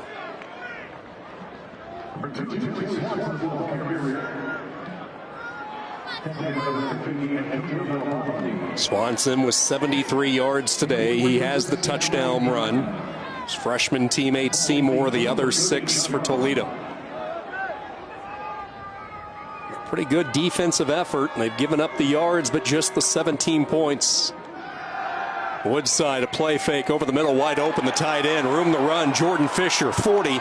Fisher lowers the pad, still on his feet, barreling out of bounds to the 35. Brown and Spillane able to bring down the athletic sophomore tight end. Yeah, just a shallow crossing route by the tight end, Jordan Fisher. Nice job by Logan Woodside to find him. Turn upfield for the nice gain. Fisher hasn't obviously put up the numbers of his predecessor, Michael Roberts. See flags fly and a big collision in the backfield. Sante Brown, Caleb Bailey, who was dinged up in that first half, back on the field. Well, Fisher must have been tired after that catch because he missed the block on Caleb Bailey and got his running back stood up. Personal foul, hands in the face, defense, number 5. 15-yard penalty, automatic, 1st down. Mistake by a veteran on that D-line, Andre Turner. Officials timeout for an injury. Injury timeout as well, one of the Broncos down. Turner, a young man who's gained about 60 pounds. He showed up on campus at 205, 210. They wanted him to move toward the interior, so... Rainey, I don't know if you've ever been on a peanut butter diet. Yeah, it's not I have not, fun, but no. he loaded up on peanut butter, and here he is. He's had a good career, but Right now the attention on Eric Asua. He's the injured defensive end that's being attended to. Yeah, and big Andre Turner. Sometimes you know, a lot of stuff's going on in those interior lines, and sometimes those hands get a little high, hands to the face, and the center judge and the umpire are both looking right through the defense and offensive lines, and that's why you get caught. Asua, one of their better pass rushers, who's missed some time this year with an ankle injury. He was hurt back in the Michigan State game. He's being looked at right now. Toledo leading 17-3. ESPN College Football, brought to you by Geico. 15 minutes could save you 15% or more on car insurance. And the long-lasting power of Energizer, still going. Some of the dance moves here in Toledo, and they're going to be dancing their way into Motown. I think that gentleman was fit right in Detroit. Was that Santa? Is Santa a Toledo fan? Is he taking a sneak peek here the day after Thanksgiving? Well, Toledo fans would love a big bow tie on a MAC championship berth, and that's what they're close to getting here if they can take care of business. Woodside guns, touchdown, McKinley Lewis. Woodside, the touchdown pass, and the Rockets up the ante. Yeah, and that's the Logan Woodside we're accustomed to seeing right there. Throws an absolute BB there with that quick release as he spins it to his receiver, McKinley Lewis, for the touchdown.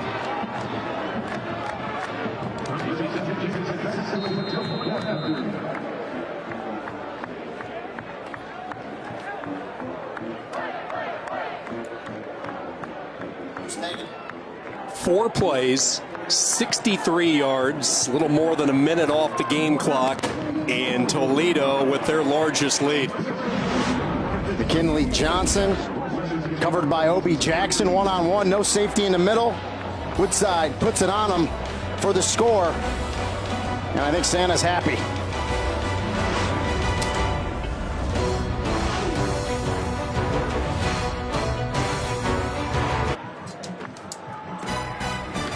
This is rivalry weekend, and we'll have two teams looking to avoid upsets and stay in the college football playoff top four. First up, Saturday, number 4 Oklahoma battling West Virginia in Norman at 3:45 Eastern. Then at 7:30, third-ranked Clemson squares off against the Gamecocks of South Carolina. Both games on ESPN, also on the ESPN app.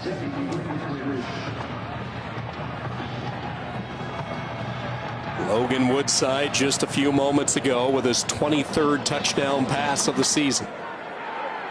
Darius Phillips, the dangerous return man, stretching the field horizontally.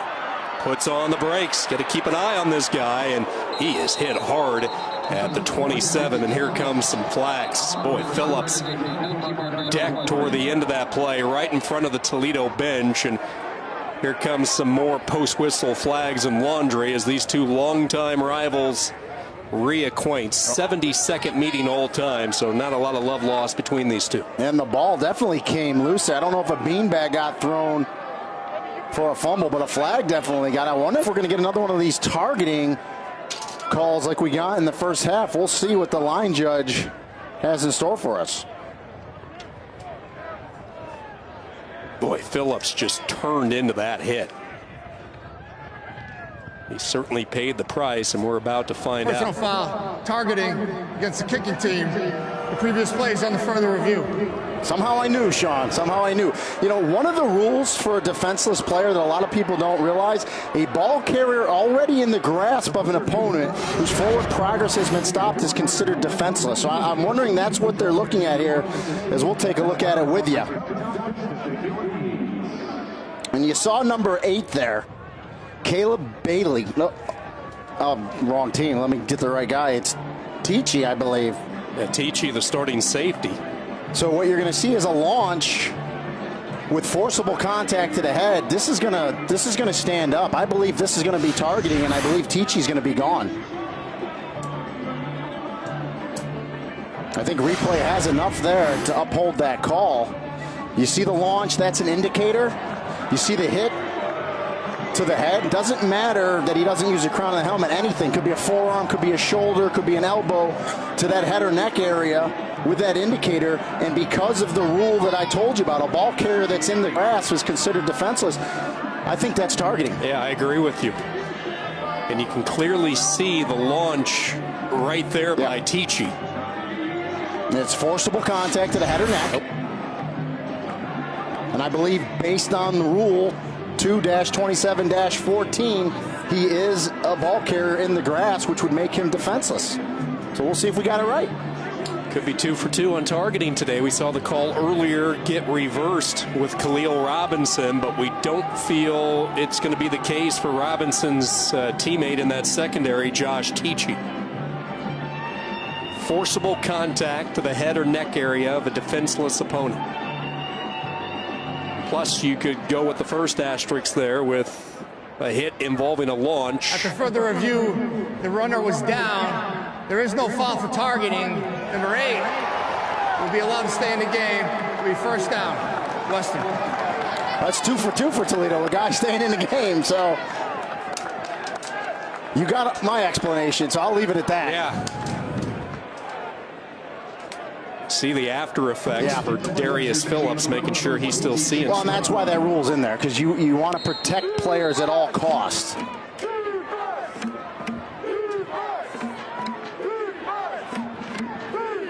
Western Michigan from the 26. Goddard looking at his largest deficit will go to the air, and it's Curtis who makes the diving grab, a gain of 7.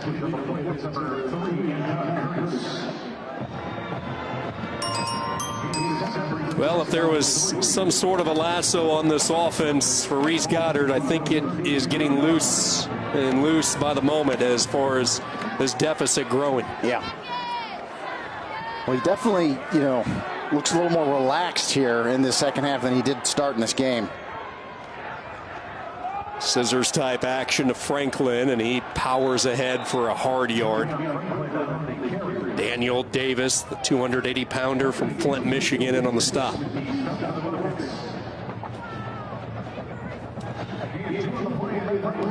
Western Michigan offense today, just 148 yards of total offense. Well below their season average.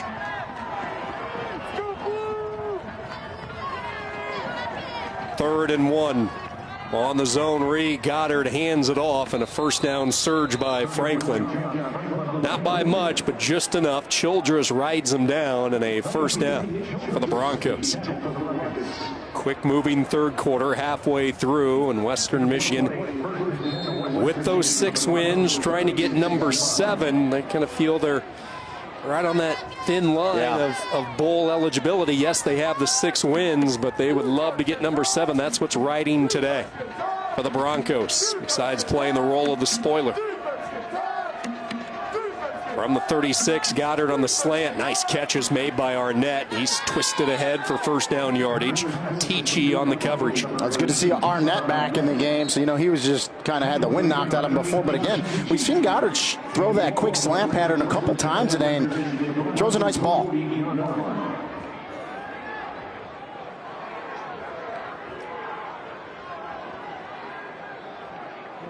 Third catch of the day for Arnett, leading the receiving corps. Goddard barking out instructions, 1st and 10. Gets rid of it quickly. It's Curtis who makes the catch, and then he is crashed into. Great read that time by Tichy. Yeah, and Tichy beats the block of the tight end, Donnie Ernsberger. And not only beats it, comes up and makes the tackle. Exactly what you want to do. Got to be a ball hawk. Tichy, the free safety, was right there. Second-year starter making the transition from that star linebacker position last year to safety, and it's been a pretty smooth ride for Josh Tichy. Just a junior, but patrolling the back end of that defense brings a physical element to the running game. Slant pattern, that's been money today. Curtis holds it in, another first down. And good patience by Goddard. Had a defender of Toledo in front of him. Still took his time and completed that pass.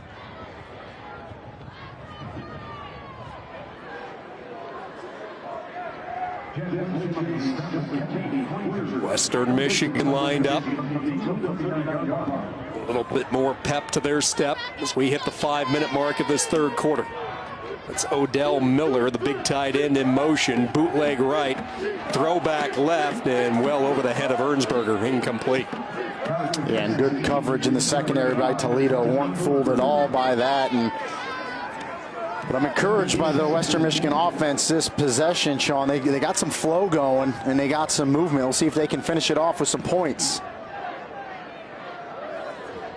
Team that has led actually this year 8 of 11 games going into the fourth quarter. They just have had a tough time finishing, and the roles are reversed today here at the Glass Bowl. They need to find a way to rally to at least try to get back into it, and they need points on this drive. Franklin on the play fake, and it's Goddard, too tall, trying to hit Curtis again on the slant. And that's where the inexperience of Goddard right there. There's no safety in the middle of the field. You got press coverage, man-to-man. Take your time. You can throw your receiver open there across the field. Kind of rushed it there.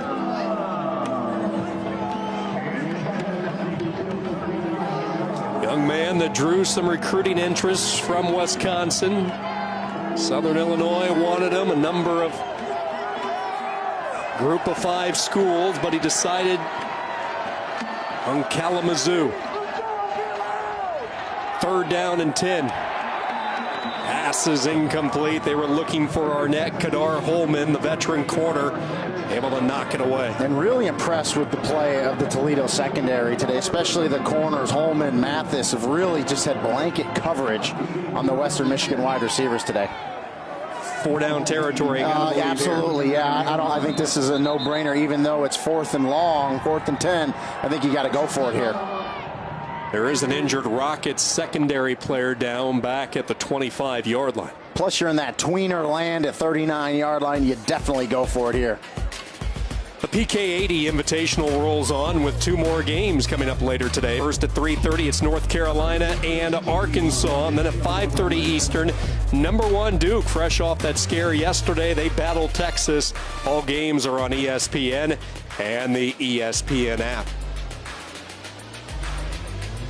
Joel Berry with 18 points for North Carolina as they were able to defeat Portland, while Duke got by Portland State. Marvin Bagley, 18 points, 15 rebounds. The winners advance to Sunday's championship against the winner of Florida and Gonzaga. I love watching the mid-majors take on the big boys, the Blue Bloods, don't you? Bring it on, they always say. Seems like they always, in the beginning, they always hang with them, but at the end, as you said, Duke pulled away. And But that's kind of like, what we're going to see in March Madness, too. I think that's why everyone loves it so much. The upsets. Jason Candle, the young 37-year-old, he's played a major part in the consistent success of Toledo football. First 7 years as an offensive assistant, first to Tim Beckman and then Matt Campbell. Now just putting the finishing touches on his 2nd full year on the job, and he's on the cusp of leading the Rockets into the MAC championship next weekend. 4th and 10 for Goddard and the Bronco offense.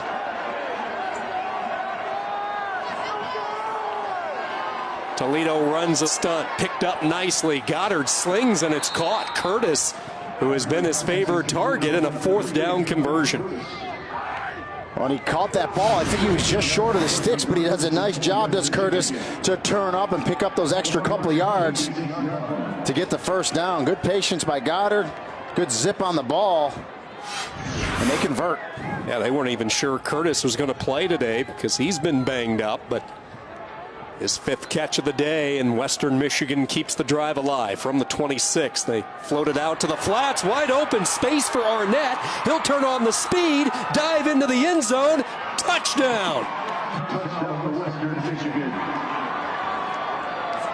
And we talked about the flow and rhythm of this offensive series, the best by Western Michigan, and they finish it off with a touchdown. Watch 83, Luke Sanders, the freshman wide receiver. What a block coming back in to free his teammate. Tyron Arnett down that right side, and a great dive to get it inside the pylon at the end.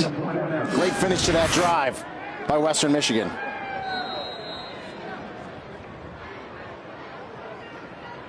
They open up the offense a little bit for Goddard to work. And it pays off, an 11-play, 74-yard drive. A little more than 4 minutes off the game clock as Arnett using his speed on the quick reaction by Goddard. Well, two true freshmen on this play. Just a little swing route by Arnett. Good job by Goddard. Another true freshman to put it on him. And then Luke Sanders with the block, the dive at the end. Great effort by Arnett. So, some future there at Western Michigan. 3 true freshmen on that play. Quarterback to receiver and the other receiver blocking. It's a nice looking play. That is Arnett's first career touchdown as a Bronco. For Goddard, his 3rd touchdown pass of the year. And Arnett's the type of receiver, if they can keep him healthy, and he's going to get bigger and stronger as he matures here in college, but he's the type of guy, Sean, you get him the ball in space, he's got the speed and athleticism, he makes people miss, and he can make plays like we just saw.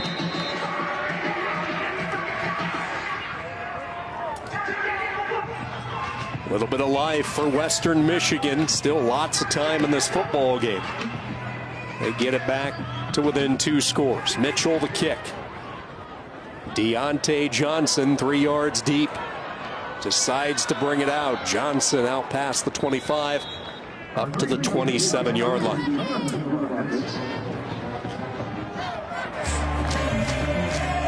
Watch me do this. College football playoff top 10 and some shake-up after November 21st. Miami into that 2 spot. Clemson sitting 3rd. Oklahoma has been able to rebound from that early season loss to Iowa State. Yeah, and you know, Georgia really can still control their destiny, I think, if they win the SEC championship. And Auburn could be the first team, really. They win out. They're going to go with 2 losses. Miami losing to Pitt at Heinz Field. We both talked about that being a possible trap game, 10-7. But, you know, Rini, the way Miami has played, I'd say the Hurricanes have Pitt right where they want them. They've been able to win those close games. Listen, against Virginia last week, it was a very close game. They scored 2 touchdowns really late in that game to make it look like it was a little more comfortable than it was. But that was a tight game late. It's a big drive for the Bronco defense. Their offense has finally given them some traction. Now let's see if they can get a quick 3 and out, or better yet, if you're Western, force a turnover, something they've done quite well this year.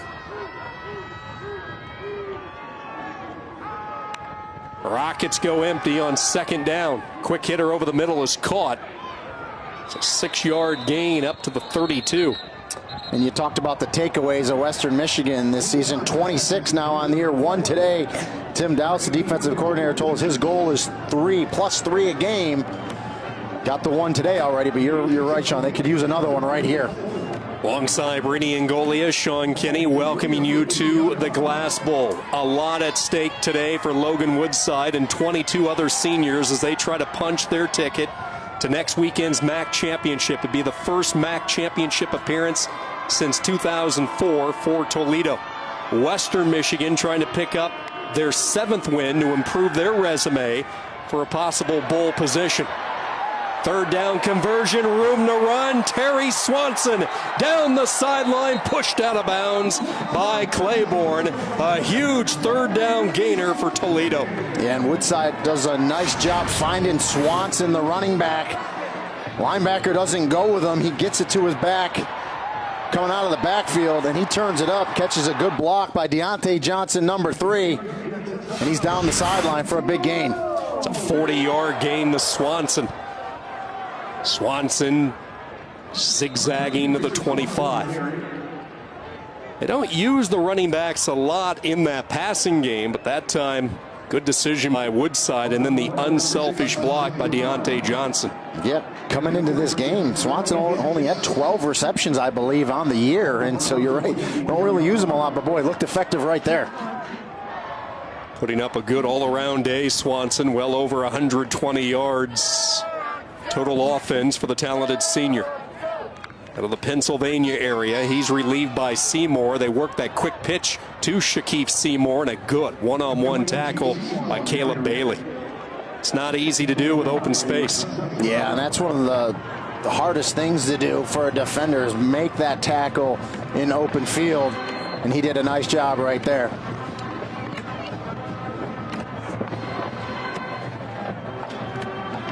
Sets up a 3rd down and 4 for the Rockets. Came into today averaging 220 yards on the ground. So the passing yardage, Woodside has picked that up over the last 15 minutes. 3rd down and 4. Phillips in motion right to left.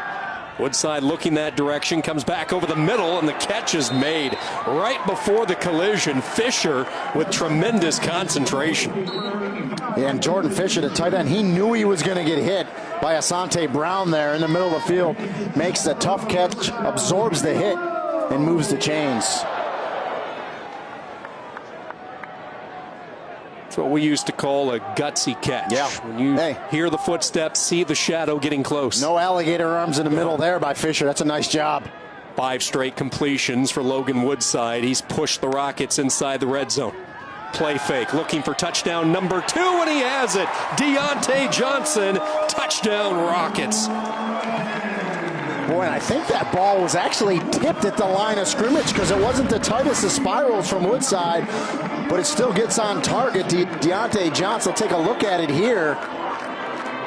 Yeah, it was tipped at the line of scrimmage, but enough velocity where it stays on target. Good concentration by Deontay Johnson, because sometimes when that ball's wobbling, you lose concentration. He doesn't, and it's 6 for the Rockets. You talk about a statement drive when just maybe Western Michigan was starting to believe a little bit. Woodside says, And that's what great teams do. They answer, Sean.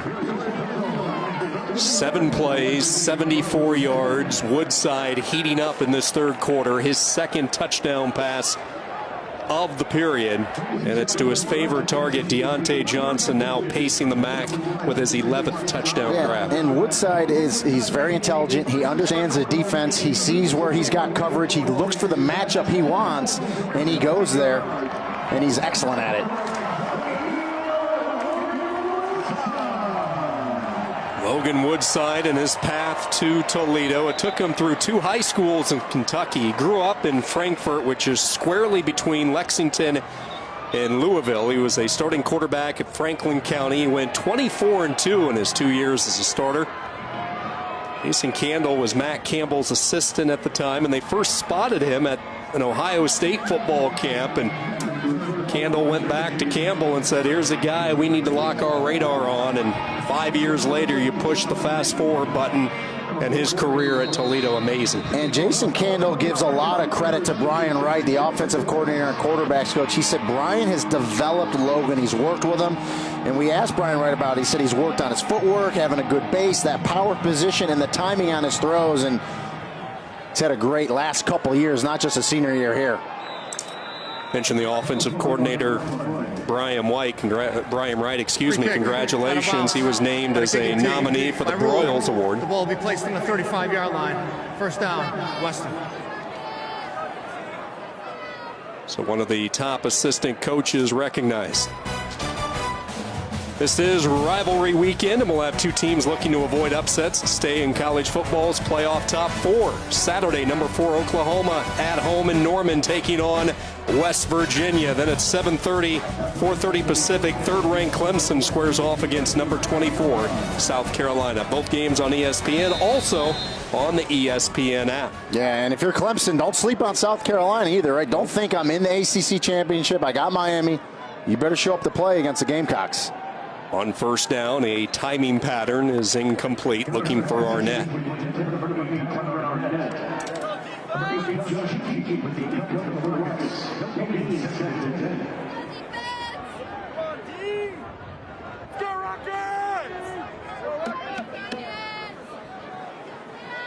Offenses certainly picking up here in this 3rd quarter both ways. Western Michigan in catch-up mode, but this Toledo prolific attack tough to rally. Over the middle, and the pass is intercepted. Reading that beautifully was Khalil Robinson, and he'll return it to the 24. The first-year starter read the eyes of the freshman Goddard, and he comes away with his fourth interception of the year. Yeah, well, Goddard went to the well one time too often there in the middle field on those slant patterns. And you said it, Khalil Robinson just reading with his eyes. He's just underneath. I don't think Goddard saw him as he tried to get it to his big tight end, Ernsberger. Robinson steps underneath, gets the INT, and a nice run back to boot. It's been a turnstile at safety this year for Toledo, and Robinson has solidified it. He got his first start in the game against Eastern Michigan, came away with his first 2 career picks in that second half, and he comes away with the takeaway here for Toledo. Woodside looking for blood in the water, sails it high. Gilliam, the tight end, the intended target. And that will be the final play of the third. Toledo, all smiles right now. The road to Motown looks like a reality. They're celebrating as they try to get back to the MAC title. They should control their own destiny. If they win out, they should be in.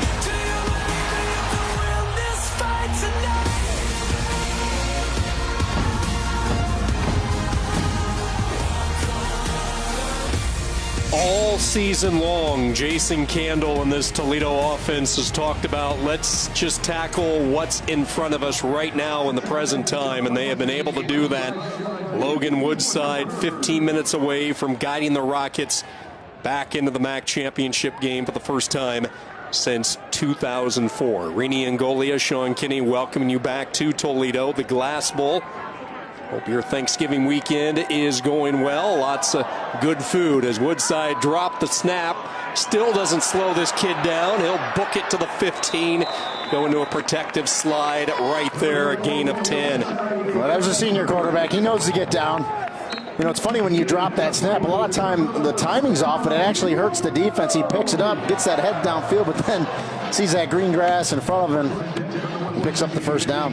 You know, that play there indicative of just how much I think this offensive line has dominated today. They've played really well today. I've been really impressed with that Toledo offensive line.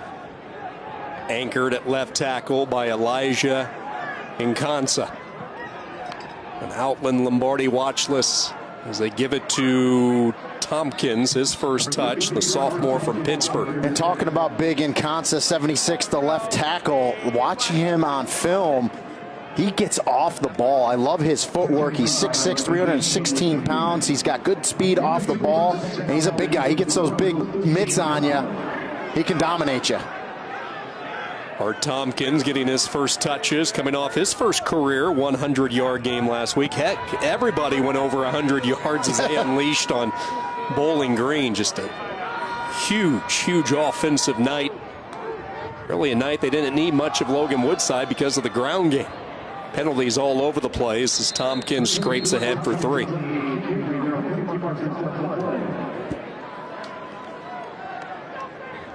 Holding, offense, number 60, 10-yard penalty, second down. That's the center, Nate Jeppesen. Played both guard and center over the past 2 years. And Rini, you look at what Woodside has been able to do in this offense. Let's not forget, he lost his favorite target early in the year in Cody Thompson. Yeah, lost Cody Thompson to a broken leg against Eastern Michigan. Talking about the offensive line, they lost their 3 top offensive guards, really. And you talk about Jefferson being able to move from guard to center. They've done a really nice job, really not losing the flow, next man up mentality, both on offense and defense. And they're sitting here at 9-2 with a chance to win the MAC West. Thompson broke his leg in the first quarter against EMU, a young man who had set a program record last year with over 1,200 receiving yards. Play game, offense, 5-yard penalty, second down. Getting a little sloppy here for the Rockets as they're moving the wrong way. Yeah, those are just unforced errors. You know, you got to get the play in. You got to be ready to go after a penalty. Now back-to-back penalties. And they're in a little bit of a hole here. As you start thinking next level for Logan Woodside, what do you see his potential for reaching Sundays? Well, I think he's going to get a chance because he's got the arm strength, but he's got that quick delivery, and he's got the intelligence. He understands the game. He'll be able to read defenses really well. Tompkins bust out of a pile. Good hard run by Art Tompkins. not a big guy, but he plays with some extra emotion as he gets a hard-fought 7-yard carry. You know, a lot of times the quarterbacks, when they get to that next level, they have a problem processing the defenses that are thrown at them by NFL teams because they're fast and they're different. So that's one of the big obstacles you have to overcome. But I think Logan Woodside's played enough, and he's got a high, you know, the quote-unquote football IQ that he's going to at least get a shot.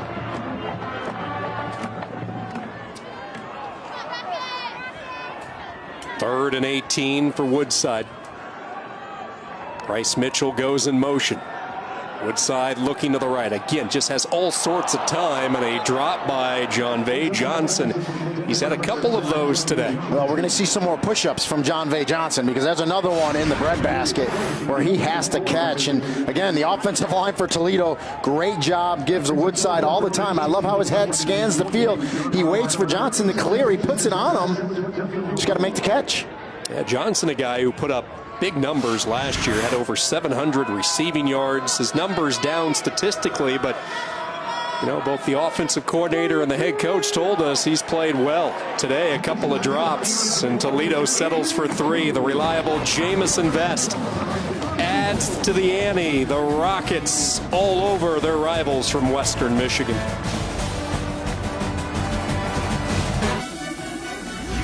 ESPN College Football is presented by Vizio, maker of award-winning 4K displays. Senior Day on a Friday in Toledo, the Glass Bowl. 23 seniors recognized prior to kick, and they are not disappointing, both the young and the old. Toledo with a 34-10 lead over Western Michigan. And Rainey, ironically, this has turned out to be a Bronco team the last couple of years that has been Toledo's nemesis. 2 years ago, the situation's very similar. You had a Toledo team that was on top of the world, a Western Michigan squad that came in here 6-5 and was able to knock them off. Then the Broncos went on to win the bowl game that year.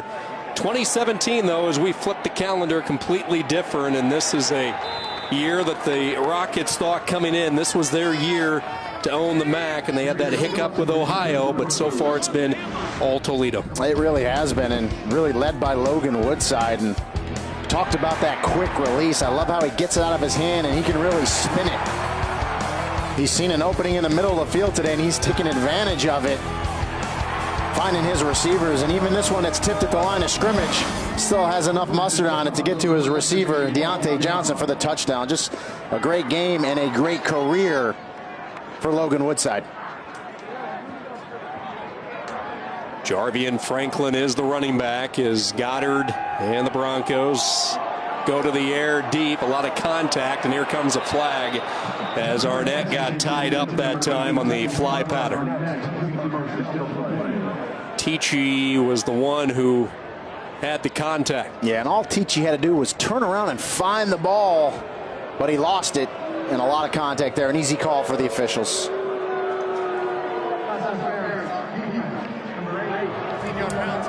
Automatic first down. Yeah, just too much contact by the free safety, Josh Tichy there. You can get away with a little bit if you turn around, but never found the ball. And by the time he tried to find it, a little takedown on Tyron Arnett.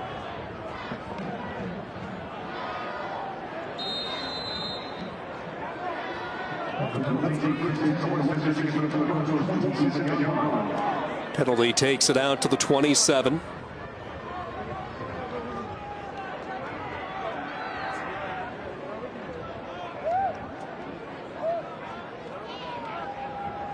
Goddard on first down, rolling right. Felt the heat that time, and he's forced to get rid of it. Zach Quinn put the pressure, the senior from Aurora, Ohio. And you start to look ahead, if you're the Broncos, if they don't get things turned around in this fourth quarter, they're going to be looking at a 6-6 regular season. Is it enough? Do you think this team will be playing in a bowl game? Well, you know, last year I believe it was, we had some 5-7 teams making it. There's many more teams this year with 500 or better records, so it's tough. I believe, and someone will probably tweet me and yell at me if I'm wrong, I think the MAC has 5 automatic tie-ins, and they would be 16. They would be the 6th, I believe, with 6 wins. So it's going to be tough. tight, I should say. Nobody open downfield, so Goddard scrambles. Look at the job that Tim Lester has done in his first year. He was the quarterback coach at Purdue last year, offensive coordinator, quarterback coach at Syracuse for a number of years, spent some time as a head coach at the Division III level, but he has history in Kalamazoo. He was the MAC Freshman of the Year, guiding the Bronco offense, put up huge numbers as a quarterback. Talking with him, you know, a personality that you can see he's going to have that same type of recruiting success that P.J. Fleck had. And I love that sense of pride when you're a former player at a school and you come back and become the head coach. I think it does make a difference.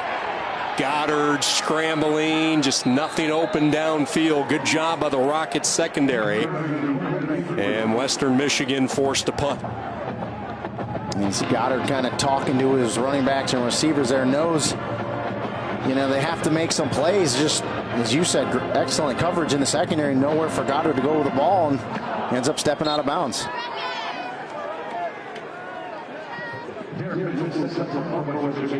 You know, they really drilled it in his head this week. He needed to protect the ball because they said he got sloppy last time out against Northern Illinois with some mental mistakes with turnovers. So I think, you know, he's really just not going to force the ball up.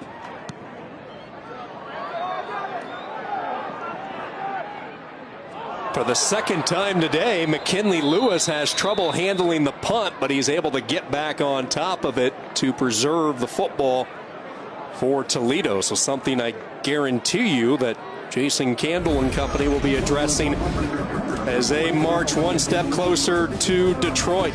McKinley Lewis has had his trouble today with a couple of these high punts. Rockets maintain control.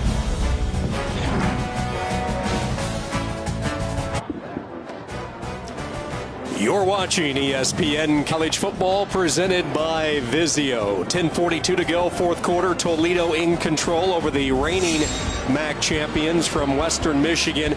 What a year last year for Western Michigan in the group of five. This year they're passing the torch on to one of these three candidates to represent. Yeah, well, you know, I live in Orlando where UCF is, and fans were not happy this week when the CFP rankings came out. They jumped the Mississippi State team, a 3-loss team, which now has 4 over undefeated UCF. But no matter what, Sean, the American Athletic Conference, UCF, Memphis, and USF not pitcher there that really could have been 25 this week, has a stranglehold on that New Year's 6 bowl bid. Yeah, you mentioned if USF should somehow win in Orlando, knock off UCF, and you're looking at that Memphis UCF stranglehold, as you talked about, from the American. Oh, by the way, they play today at 3:30 on ABC. Good Black Friday rivalry there. Over the left side, this is Terry Swanson for 3 yards. Robert Spillane in on the stop. 2016 will go down as one of those years. I mean, that every Bronco fan is going to relive because it was so special. The way they dominated the MAC in the fashion that they did. Oh, yeah, no doubt about it. I mean, it was an unbelievable year. Obviously, P.J. Fleck, their head coach, now at Minnesota. And unfortunately, that's what happens with the group of 5 schools. You have these dominating years, and you end up losing your coach. And look, UCF's kind of dealing with that with Scott Frost. Will he stay, or will a big boy come and get him? Second down and 7. Swanson is mowed down as he pushes past the 40. And you know, that was what was so impressive to me, and really the state of college football. This was a Western Michigan team that not that long ago was enduring through a 1-11 season, and they were able to get it turned around. A lot of these seniors, sure, it's senior day for Toledo, but a lot of these seniors on the Broncos side made the decision to come to Kalamazoo when times weren't golden. Sure, and a lot of these kids, you know, the seniors were here. They've seen it not so good. They've seen the Cotton Bowl, the best as it gets, and now you're kind of in the middle here with a 6-win season. You know, trying to get to 7 doesn't look like it's going to happen. But really, as you said, hung it out and have played well. Here comes a blitz. They pick it up. The juggling catch by Deontay Johnson.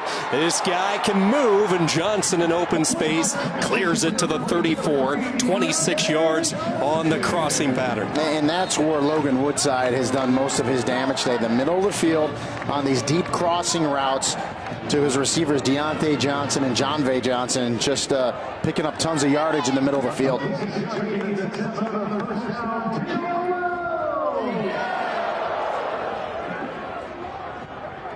The MAC leader in total offense this year, this Toledo attack. They've went over 600 yards 4 different times this year. Right at 442 today against a stubborn, beat-up Bronco D. Spin move by Swanson. He falls ahead for 5 yards. Asante Brown has been all over the field defensively. Brown now with 19 tackles. Yeah, we talked about him in the open that he needed to have a big game. Well, he's having a big game. It's just not enough for his defense. 2-time All-MAC performer. Started his career as a secondary player, as a safety, played some corner his first year, moved him to linebacker, and as we talked, they were thinking about putting him back there in that secondary to try to slow down this pass-happy Toledo attack. What maybe gets lost outside of the Toledo bubble is the type of running game that they have had. I mean, you assume with Woodside he's going to get a lot of the press, and rightfully so for what he does. But Terry Swanson, very quietly, he's over 1,000 yards. It's a great 1-2 punch. Even when you have a spread offense, a lot of people think, you know, you're throwing it around. It's all predicated on the run. You need to run the ball first and foremost, and you hit it on the head. Swanson, 1,000-yard rusher. That opens things up in that passing game for Logan Woodside and those good receivers. Just the 15th back in Toledo history to go over 1,000 yards. Stiff arm trying to get rid of Brown, and he cannot. Asante brings him down, but not before Swanson moves the chains for a first down. You know, I talk to offensive coordinators, as you do, Sean, week in and week out, and they will tell you, you throw the ball to score points, but you run the ball to win games. And what that means is when it's time to grind it out on the ground, you got to get first downs on the ground. You have to be able to do that. You just can't rely on the air. And this Toledo team has a nice mix of run-pass. I don't think it's a coincidence. Their one hiccup was to Ohio. They were blasted, but they played pretty much without their main runner. Terry Swanson was injured in that game. They were beat up physically by Ohio and could not get any type of rhythm offensively.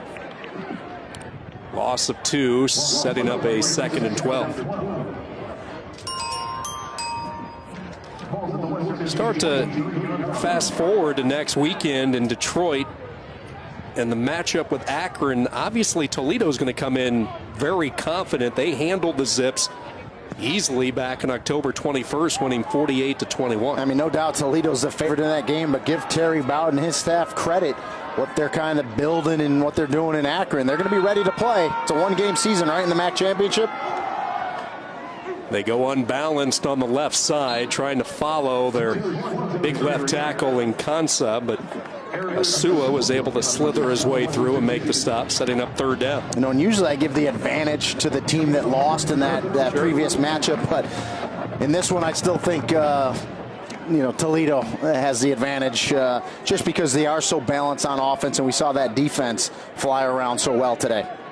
Defense that has held Western Michigan well below their season average, and they have contained the Broncos' most dangerous player on the offensive side in Franklin. Well below his season numbers.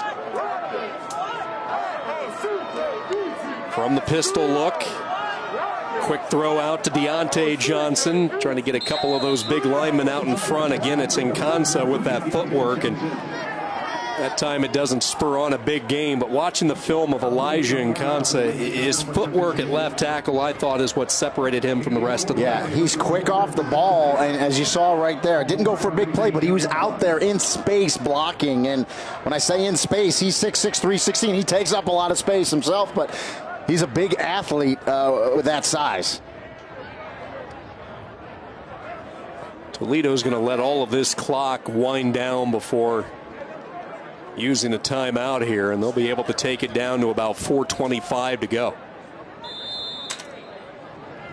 Timeout, Toledo. That is their first charge timeout of the half. It's a 30-second timeout. Jason Candle and Toledo in control late here at the Glass Bowl on Senior Day.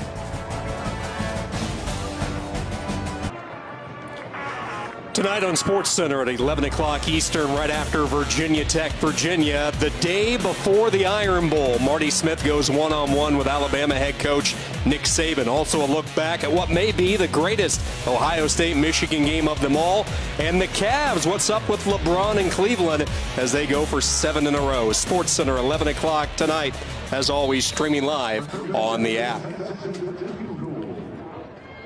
Jamison Vest is hit from 33 and 40 today. This one from 35. The leader in field goals made in the MAC, and he adds one more to that total. Vest from 35 yards out. Toledo, let the party begin here at the Glass Bowl. They lead it over Western Michigan.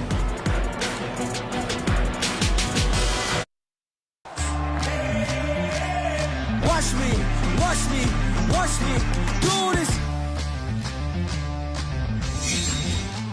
Rini, I know you're a numbers guy. Let's dive into it. The college football playoff top 10, but let's dive into the percentages via our friends at 538. Well, I mean, Miami's down by 10 now. If they lose, all of a sudden, Wisconsin, big for them. Auburn controls their own destiny. We talked about it. Georgia's in the mix, and believe it or not, Ohio State is back in the mix pretty good.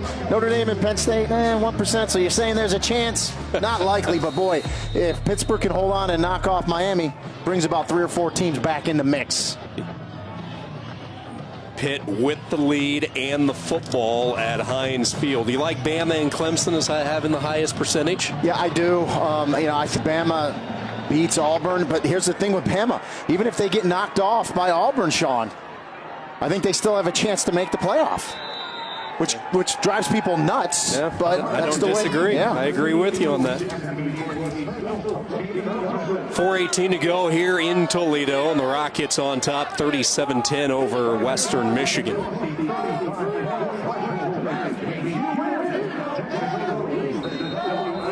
Reese Goddard, freshman from Kirkwood, Missouri, 11 of 25. I thought he's played well in this second half. He has. He's played much better in the second half. I think he's calmed down a little bit. And, listen, when you're down by 27, it kind of takes a little pressure off you and just go out and play and, listen, get reps and get better. Going to tuck it and run, and this is what he does well. Probably the biggest difference when you look at Goddard and the starter John Wasink, who is not in uniform today, was the element of the running attack and what Goddard can do with his feet. Yeah, I just think he's a little more athletic than Wasink is Goddard. And so sometimes you kind of tailor the offense for a quarterback like that. And, Goddard is much better when he's moving out of the pocket, setting himself up and really throwing on the run, but he still needs to set himself when he makes those throws. On second down, this is Franklin running into his own blocker as he went right into the back of his left tackle, and Woodley and Tate took advantage of it. I mentioned Franklin has been the workhorse this year. They had starters Jamari Bogan, Davon Tucker, Levani Bellamy all went down. Bogan and Tucker went down on 3-play separation in the game earlier this year against Central Michigan. Bellamy was hurt as well. He was the home run threat, if you will, in that backfield, so that just opened the door up for Franklin. 3rd down and 1, and speaking of opening the door, a big hole opens up for the talented senior back, and he'll pick up 1st down yardage. And if you're Tim Lester and you're Western Michigan, you're hoping that 6-6 does it for you and gets you to a bowl game, because with these young players that have to step up because of the injuries, look how many more practices you get, and it really does make a difference for young teams. Pressure right up the middle by Marquise Moore. Somehow Goddard escapes. He'll be escorted out by Woodley, but that was all set up by the captain, Marquise Moore, right up the center. Yeah, pressure right away. Goddard had a spin out of there, gets to the outside for a minimal pickup, and you see the good run down by Woodley, not letting Goddard get outside and turn that corner.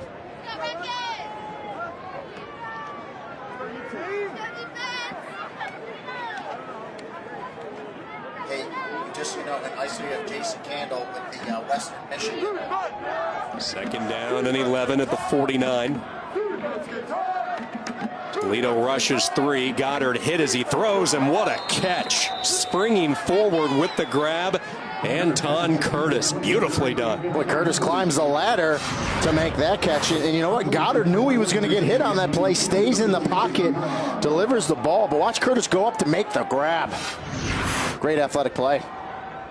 Goddard lined up, ready to go. Dancing around, throws over the middle, caught. Hauling it in is Arnett. First down. The young freshman's had his best day of the year. And I think what you see with Goddard is when he's scrambling, running around like that, Sean, he forgets stuff. He's just an athlete. He's just being a football player, and he's making plays. Yeah, the instincts kick in. Yep. Not so much thinking. Inside the red zone, 1st and 10. Looking left, floats left. Front of the end zone, knocked away. Incomplete. Justin Clark got his hand in there. And that was not a bad pass. That was a good throw, but you said it. Clark gets that left hand up there, good coverage. And again, this secondary of Toledo has really played lights out today. Watch Clark go up with his left hand, looking back for the ball, so you can get a little contact. The officials aren't going to call that. Good timing to get that hand up there and knock it away.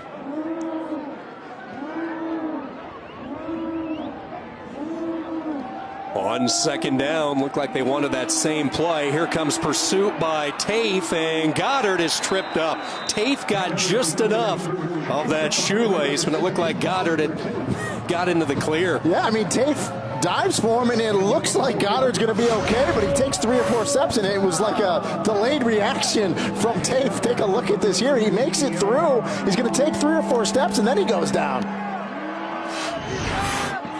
And it might have even been a shoe of Tafe on the back end that got him. 3rd down and 9, inside 90 seconds to go. Goddard looking right, puts some air to the throw. 50-50 ball, and it's intercepted in the corner of the end zone. Picked off by Holman. And an exclamation point on what has been a stifling defensive showing today. Pretty fitting because of how good they played in the secondary today. And Holman, we haven't called his name out a lot because he's had blanket coverage. They haven't gone his way. They go at him here, and just great coverage. He goes up, makes the interception, and that's the way to cap it off for this Toledo defense. And I know defensive coordinator Brian George is going to be really happy with his defensive unit's performance today. Goddard picked off for the 2nd time today, and now it is Toledo simply to run out the clock and these seniors to enjoy a special moment here in a little bit. Tompkins gets the call on 1st down, and what a job, Rennie, for Jason Candle, who started his coaching days back at Mount Union, a consistent power. You talk about dominant football. Yeah. That's what he learned at Mount Union. Graduated from Mount Union, coached there for 7 years, and we talked to him about it. First guy he mentioned was Larry Karras, a longtime coach there, 27 years at Mount Union, retired in 2012. He still talks to him. It's a mentor to him, and it's just great that, listen, Division III football and Mount Union is one of the best in the nation, right? You can coach Division III football, move up the ranks, and be a really good Division I coach. Jason Candle has shown that. What a season for Toledo.